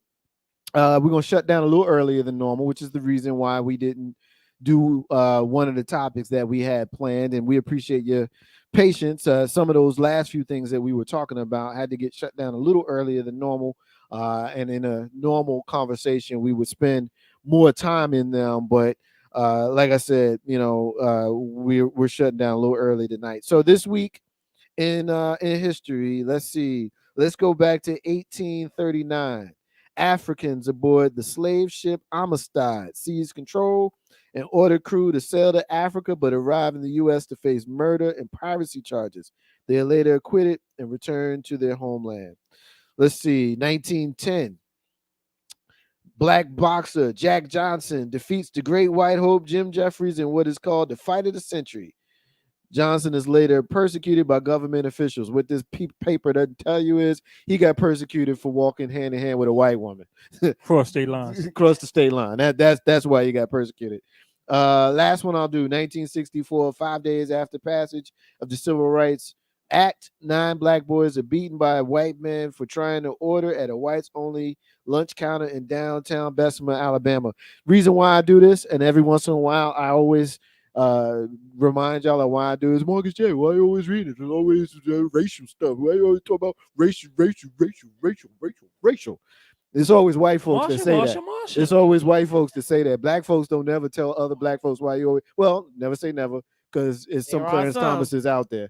But having said yes, I said that. Yeah, we replaced Thurgood Marshall with Clarence Thomas for real. Don't yeah. Anyway, I need to sleep. I just had a Tourette. For real. Yeah. So. But yeah, when we think about what Stephasos was about, and we think about how we misappropriate our own culture and we don't protect it from others, you know what I'm saying? That's why I read the history, because this is what white supremacy is capable of. Now, remind you now, I don't come for white folk. I don't come for black folk. I don't come for anybody's folk. I come for the system of white supremacy that white people benefit from, and that is what privilege is all about. Ain't no how Steppin with Marcus J live from history. One history. You like to cut me off. You always like cutting me off when I be on my rolls, and I like to have my mic drop moments. Here he go picking it up. I just want one. I want one. Go, man. I'm gonna pick on you because you picked on me. One man. history. Can I get one history? Absolutely. Happy birthday to Miss Gladys Knight. That was it. I love that woman. I'm sorry. You cut me off to do that, man. Happy birthday. This is what I'm saying, right? You see what I'm saying? You're trying to get on this day. On this day, I'm not gonna say what year, even though I know. 1947. I said it. How about that? Put her age out there. I did. You didn't want to do it. I did it. He did it to make up for me cutting him off. Good. Hey man, happy birthday to Miss Gladys Knight. This guy, hey, you lucky I love you, man. I'm gonna tell you. Come across the table at you. Because you know Marcus is a stickler. Yeah, I am. You know, so and then wait, if you don't come across the table, you gotta wait for me to go downstairs and get the ladder because we gonna have ladder. Yeah, right. It's all good. I would stand on this chair, but it's got wheels. No, we need ladder. I'll end up out there. If we're doing tables, we gotta have ladders. Yeah, don't forget the chairs. We got the chairs. We got the chairs. Yeah. Use some good WWE. Yeah, man. You know what I'm saying? I'll win though. Of course. The chairs ankles up. Chris Jericho beat the Big Show. It happens. Yeah. So did Rey Mysterio. That's right. Hey, don't have Steppin Marcus J live from NewDen Legacy in the radio. All right. So let's find some. Let's look for some missing children. Beautiful Brooks, wonderful name. Beautiful Brooks is her name. She's a 16-year-old black female. She is 5'6", 120, missing from the cap here in Richmond. Last seen wearing a black hoodie with a heart on it, jeans, black and white sneakers, and her hair is styled in a small fro. If you've seen Beautiful Brooks, please contact the National Center for Missing and or Exploited Children on their website, missingkids.org, or contact the Richmond City Police Department at 804-646-5100. We're also looking for Deshaun Talaferro. He is a black male who's 100 pounds. He is missing since June 29th. He was last seen wearing a white shirt, black pants with rips on the side, black hat, black jeans. He's got a tattoo of the word heartless on his right forearm. He requires medication, may be in the need of medical attention. If you have seen Deshaun Talaferro, please contact the National Center for Missing and or Exploited Children on their website, missingkids.org, or contact them at 1-800-THE-LOST, Henrico Police Department, 804-501-5000. So for either of them, Deshaun Talaferro or Beautiful Brooks, please contact the National Center for Missing and or Exploited Children on their website, missingkids.org, or contact them at 1-800-THE-LOST, 1-800-843-5678. Let's bring these babies home. Ain't no hashtag Marcus J live from NewDen Legacy and that radio ready, and happy to shift to the final stage of our show where we rant and where we close. John, you got the con again. Always enjoy you, bro. You always give us something to think about, and something for us to Google. My brother, you got the mic, you got the con. Yeah, hell yeah. Oh, listen. Yeah, my brother. I'm gonna start. Thank you for that. Absolutely. For that love. Absolutely. And I'm gonna start my closing addressing that because a lot of people don't understand some things. We jack words up all the time. I produce facts. And when somebody produces a fact, it doesn't make them right. Facts are not right. Facts are things that can be proven. Right? So if I make a statement, I'm stating a fact. You can prove it to be right or you can prove it to be wrong. It is a provable thing. It's not right or wrong. So yes, Google what I say because I say facts. And if you've come back, I've been wrong. Come back, I've been right. But they are facts. I don't want to state ambiguous things that have no proof because that's what talking out the side of your neck is. That's politics. You just say ambiguous things that really can't be proven one way or another. No, just the facts, ma'am. Just the facts. Right? That's the school I come from. Now, in the heart of the closing, I want to piggyback a little bit on what we were talking about earlier with appropriating culture, with an understanding. Marcus says something that I don't necessarily disagree with, but I don't 100% agree with the fact that Black people are afraid of white folk. And yes, there's a degree of fear, and the fear is actually healthy in a way because if you're not careful, you wind up dead or messing with white folk because they have no regard for your life. Now, a big part of the appropriation, I don't believe, comes from the fear. The biggest part of the appropriation comes from the nature of who we are. We are community. We are tribal. Right? We operate in all or one. That's how we operate. And guess what? That's how we've been conquered again and again. I would love to have a historian on the show who can back this up. Most of the battles and wars that were fought on the continent of Africa were won by the tribes. We defeated the intruders who had more weapons and more manpower. We defeated them, right? But what happened is in defeat, when they announced and acknowledged their defeat, and we sat down to sign treaties and agreements on how we would proceed after their defeat, that's when they slaughtered us, right? And we were never prepared for that because when we fought in tribes, and there was war within the continent, right? Where different tribes and different nations fought against one another. There were rules of engagement. There were rules of contact. And yes, we did take into slavery people who were from the losing tribe. But guess what? They became a part of our tribe and our nation, right? and they had babies, and their babies were part of our nation. In America is the only place where you were born a slave because your mother was a slave, right? And up until about 1680, 1685, it wasn't illegal for a slave to know how to read. Most slaves knew how to read, right? They only did that when they started separating us by color, when they created racism, right? Because they were too afraid of the uprisings that were going on. So when we welcomed the Greeks and the Romans into ancient Egypt, ancient Kemet. We welcomed them, we taught them, we took information back to where they were and gave them stuff, gave them the entire culture that they promote. We gave that to them because that is our way, that is our nature. We share, we welcome, we love, we encourage good things. And it is hard for us to behave otherwise. It is hard for us to behave sinister, right? The others, the white folks, it seems easy. I don't understand it culturally. I'm sure a historian can explain it better than I could, because I'm a history buff, but I'm no historian. There's something very easy, it seems, based on actions that have been documented over the past 700 years, that white people do not have a problem being sinister, being dishonest, being deceitful, and lying, going back on their word, changing their mind, just doing the most outlandish shit.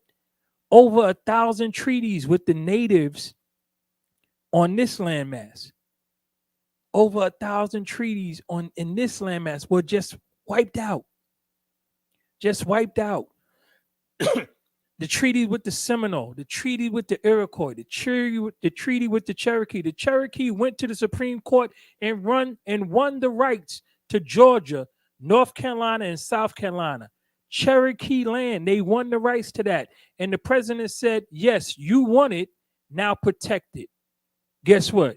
You ain't got an army. So you're going to walk your ass into the plains, to the mid-plains, and live on reservations with the nomad tribes from there. Because the natives who were on the East Coast were not nomad tribes.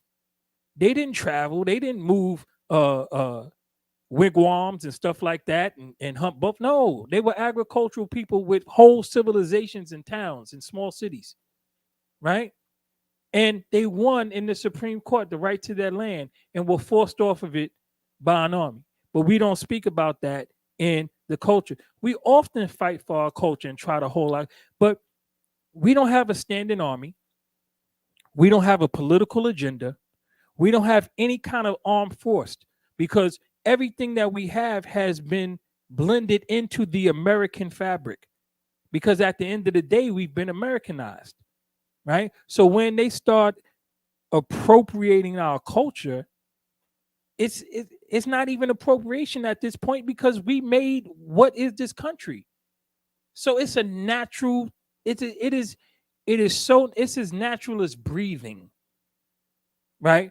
For the way white people act and interact with black folk in America. It's as natural as breathing. They took our babies.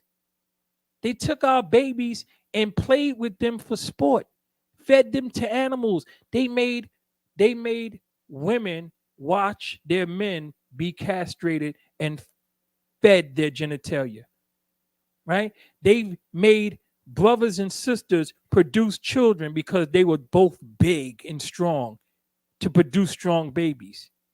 Masters would rape several women just to create more slaves and sell them down the line. Jefferson sold his own children. His children. He sold them. And this is a man you honor.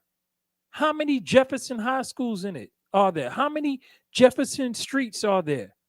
How many people talk about, the great writer, when all he did was plagiarize the Iroquois agreement to create this so-called constitution that we live on, right? And the man sold his children.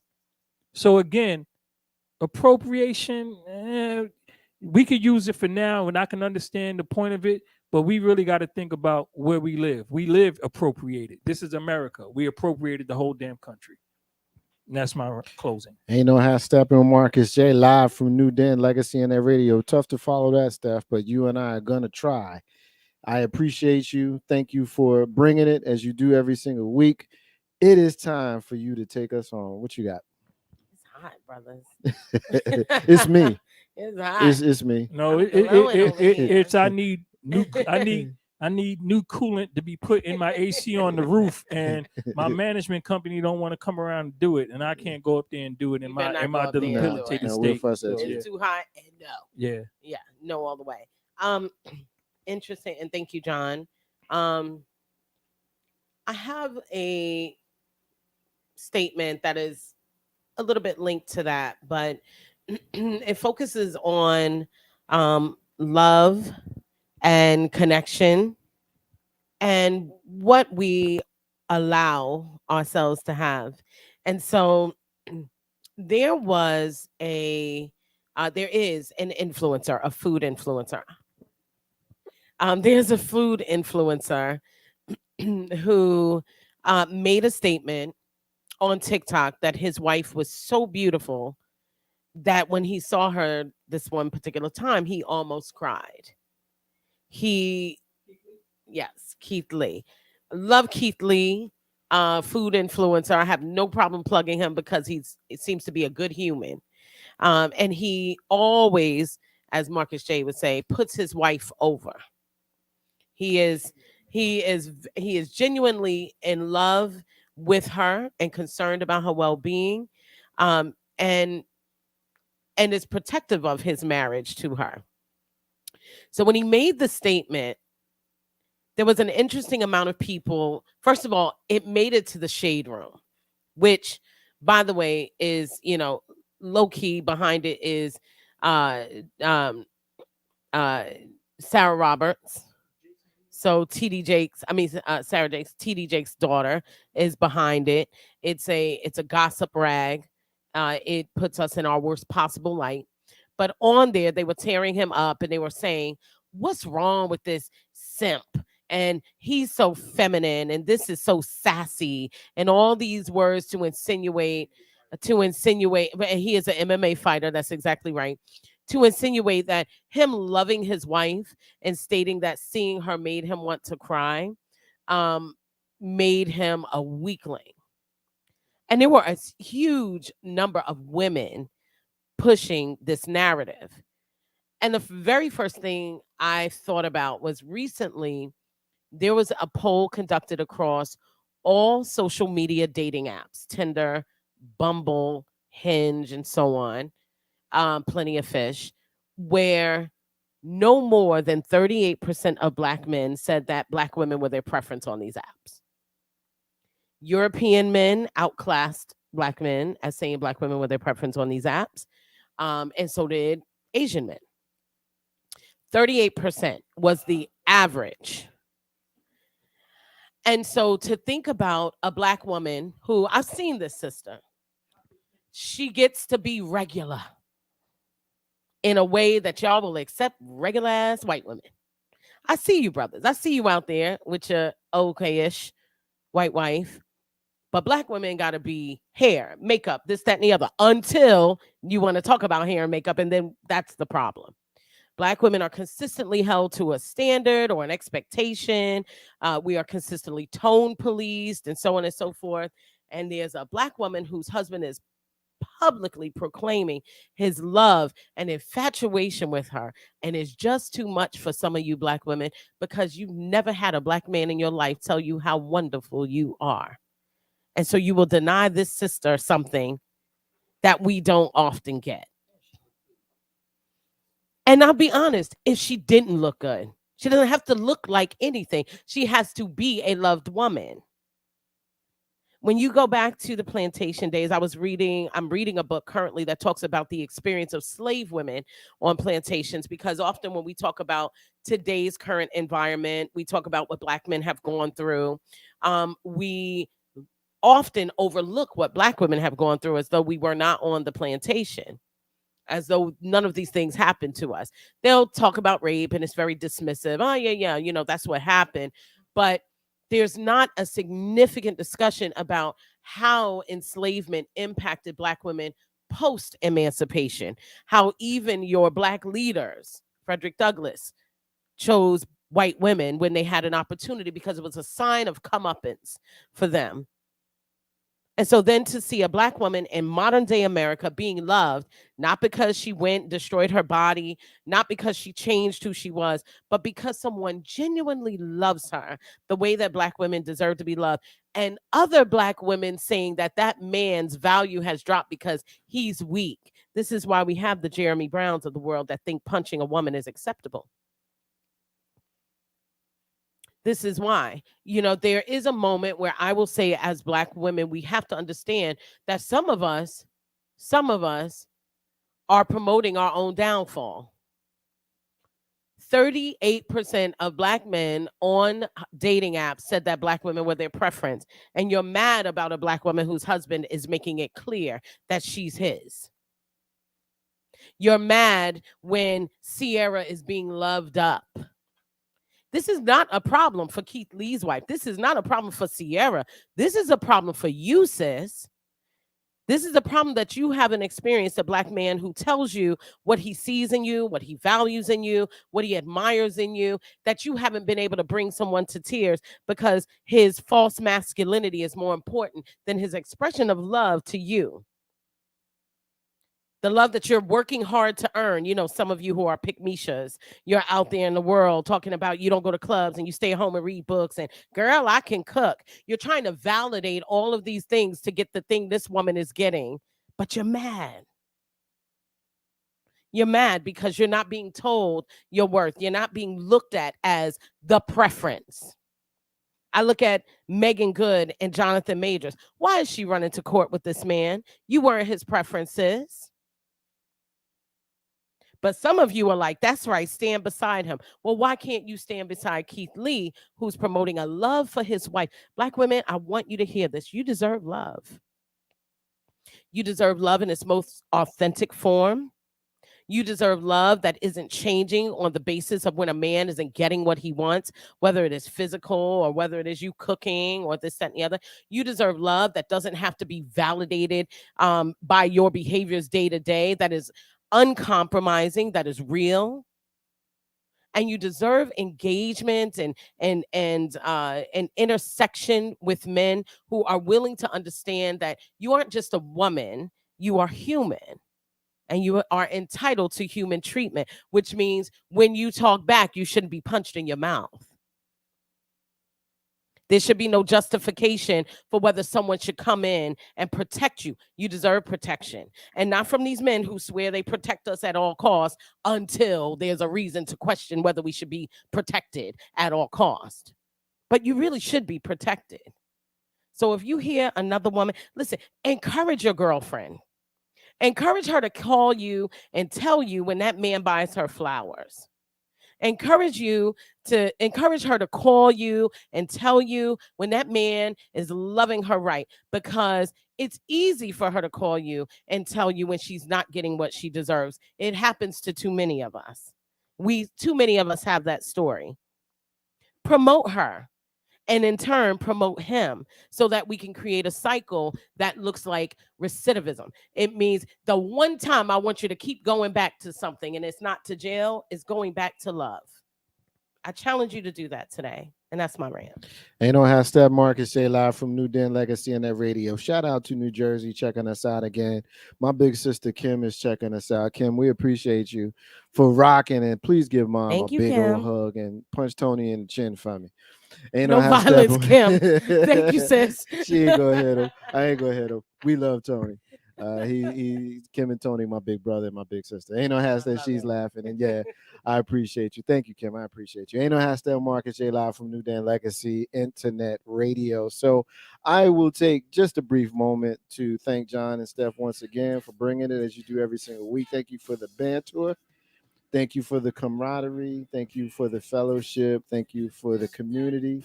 I appreciate y'all. Same, brother. Both of y'all. And I love it, when we have spirited debates and stuff. My apologies for needing to shut down a little bit early today, but it is what it is. So I will leave us with my final word. And I want to talk about why I have a 4-day weekend. I want to talk about my 4-day weekend. I want to talk about why I care and why I really don't give a fuck about this 4-day weekend. All right. So I last worked the full time. I first I last worked on Friday. So I had Saturday off, I had Sunday off, I had today off, and I'm off tomorrow. I took today off because tomorrow is a national holiday. The national holiday is Independence Day, and I always get a kick out of people who think that the 4th of July is a holiday. That's the date. The holiday is Independence Day. Well, my ancestors weren't free in 1776 when that was determined. So I don't view it the way that I used to, or many of us continue to. I have taken to appreciating the fact that I work in corporate America for a Fortune 500 company that has decided that this is one of them days that they're gonna give us off, and I'm with it. Because they don't give us Juneteenth off, and I take it off every year. I've been taking Juneteenth off for most of the last decade. When those of us who are new to the history are still talking trash about why it's a holiday, you know, but you're gonna have your grill out tomorrow. You're gonna have your flag on your porch tomorrow. So you're gonna be able to wax poetic about all of the cool things, and you'll in the same conversation where you inviting me to your house to grill, you telling me that you don't give a fuck about the 4th of July. I don't care about the 4th of July, man. I just want the day off. You know what I mean? Like I got you, but please don't argue with me about Juneteenth, and please don't argue with me about any other situation where a system in our country exemplifies how they will celebrate their thing while at the same time discounting and ignoring our thing. So yeah, it's just the last few years the Juneteenth is a holiday, and I'm not going to argue with people who want to who want to argue whether the merit of it is a thing or not. My deal is with me, as I've aged into middle age, I've learned to appreciate any time I got a day off, and I will celebrate it in the way that I choose to, not acknowledging the independence of a country that still does not view me as a full-on citizen. The practice of white supremacy being loud and in color. We didn't get to this, but you have a Supreme Court with a majority of 6-3 that is doing all that it can to erase some of the strides that were made by people who fought and died in our country, specifically affirmative action. When you got Thurgood Marshall, who was succeeded by Clarence Thomas. Clarence Thomas, the same Clarence Thomas that benefited from affirmative action, but was one of the 6 votes that struck it down. So what are we independent of? We independent of the crown? Apparently not, because every time they do something, y'all got it on the TV 24 hours a day, every day a week. You know what I'm saying? So I just want to put it out there in my own tongue-in-cheek manner. I'm serious as fuck, though. And that's my 3rd fuck. Well, I guess 4, since I was counting. But really, I'm one where I have learned to appreciate the time off. I have learned to appreciate the family and fellowship, very similar to Thanksgiving. I give a very similar rant every November here in this space, so I will leave us there. If you got the day off tomorrow, enjoy it. If you got to go to work tomorrow, it is what it is, because a lot of us went to work on Juneteenth and ain't bad at all. That's the Merc. Marcus's unrelated rant ain't got nothing to do with has been talked about by me earlier in the show. Kim says that the 4th of July has been canceled in her home. And our brother Clay, we shouted you out earlier, brother. We saw the post that you put on the page in the analysis of our draft, and we spoke on that earlier in the show. So hopefully you were listening and you heard that. If not, go back to the early stages of the show. But we see you and we appreciate you. That's the end of the show. And to remind everybody, independence is the key to building your legacy. I also want to say peace to all of the stars and all of the squares and the abundance of water. The fool is thirsty. Those are the words of Bob Marley, who you hear singing in the background. I want you to be blessed. I want you to give grace.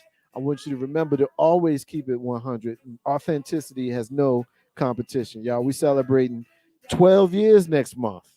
12 years next month, we made the deal. 12 years in September, we grabbed the mic. That's how long that I've been in internet radio, live podcasting. Very, very proud. And as long as they want to do it, I'm going to do it. I'm rocking with y'all, and I'm rolling with them. Ain't No Half Step with Marcus J live from NewDen, Legacy Internet Radio. We are ending the show now. We will be back next week, y'all. Holla.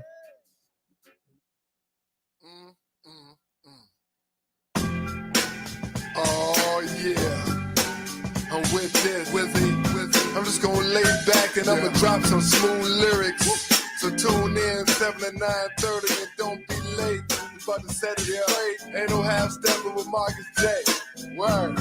I'm ready, let's go. Ain't no half stepping, that's the name of the show. Yeah, Marcus J hosting and we ready to go. Yeah, Hunters talk sprinkled with a dash of humor to the legacy listeners and the online viewers. What you wanna talk about, call it, we hearing you. Cover all topics, touch on the main issues.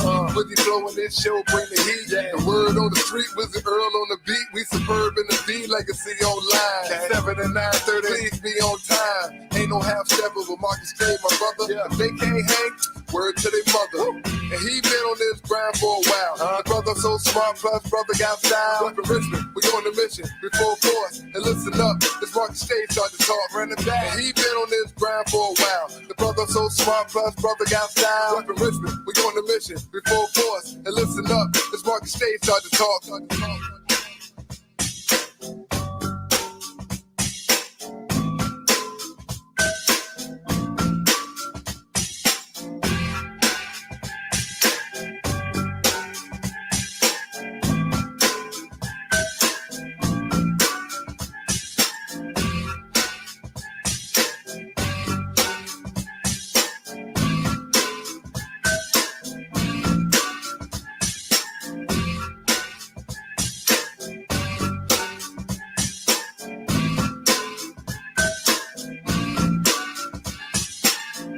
Steppin', that's the name of the show. Yeah, Marcus J hosting and we ready to go. Yeah, Hunters talk sprinkled with a dash of humor to the legacy listeners and the online viewers. What you wanna talk about, call it, we hearing you. Cover all topics, touch on the main issues. With the flow in this show, bring the heat. The word on the street, Wizard Earl on the beat. We superb in the D, legacy online. 7 to 9:30, please be on time. Ain't no half stepping with Marcus J, my brother. If they can't hang, word to their mother. And he been on this grind for a while. The brother so smart, plus brother got style. Up in Richmond, we on the mission, we full force. And listen up, this Marcus J start to talk.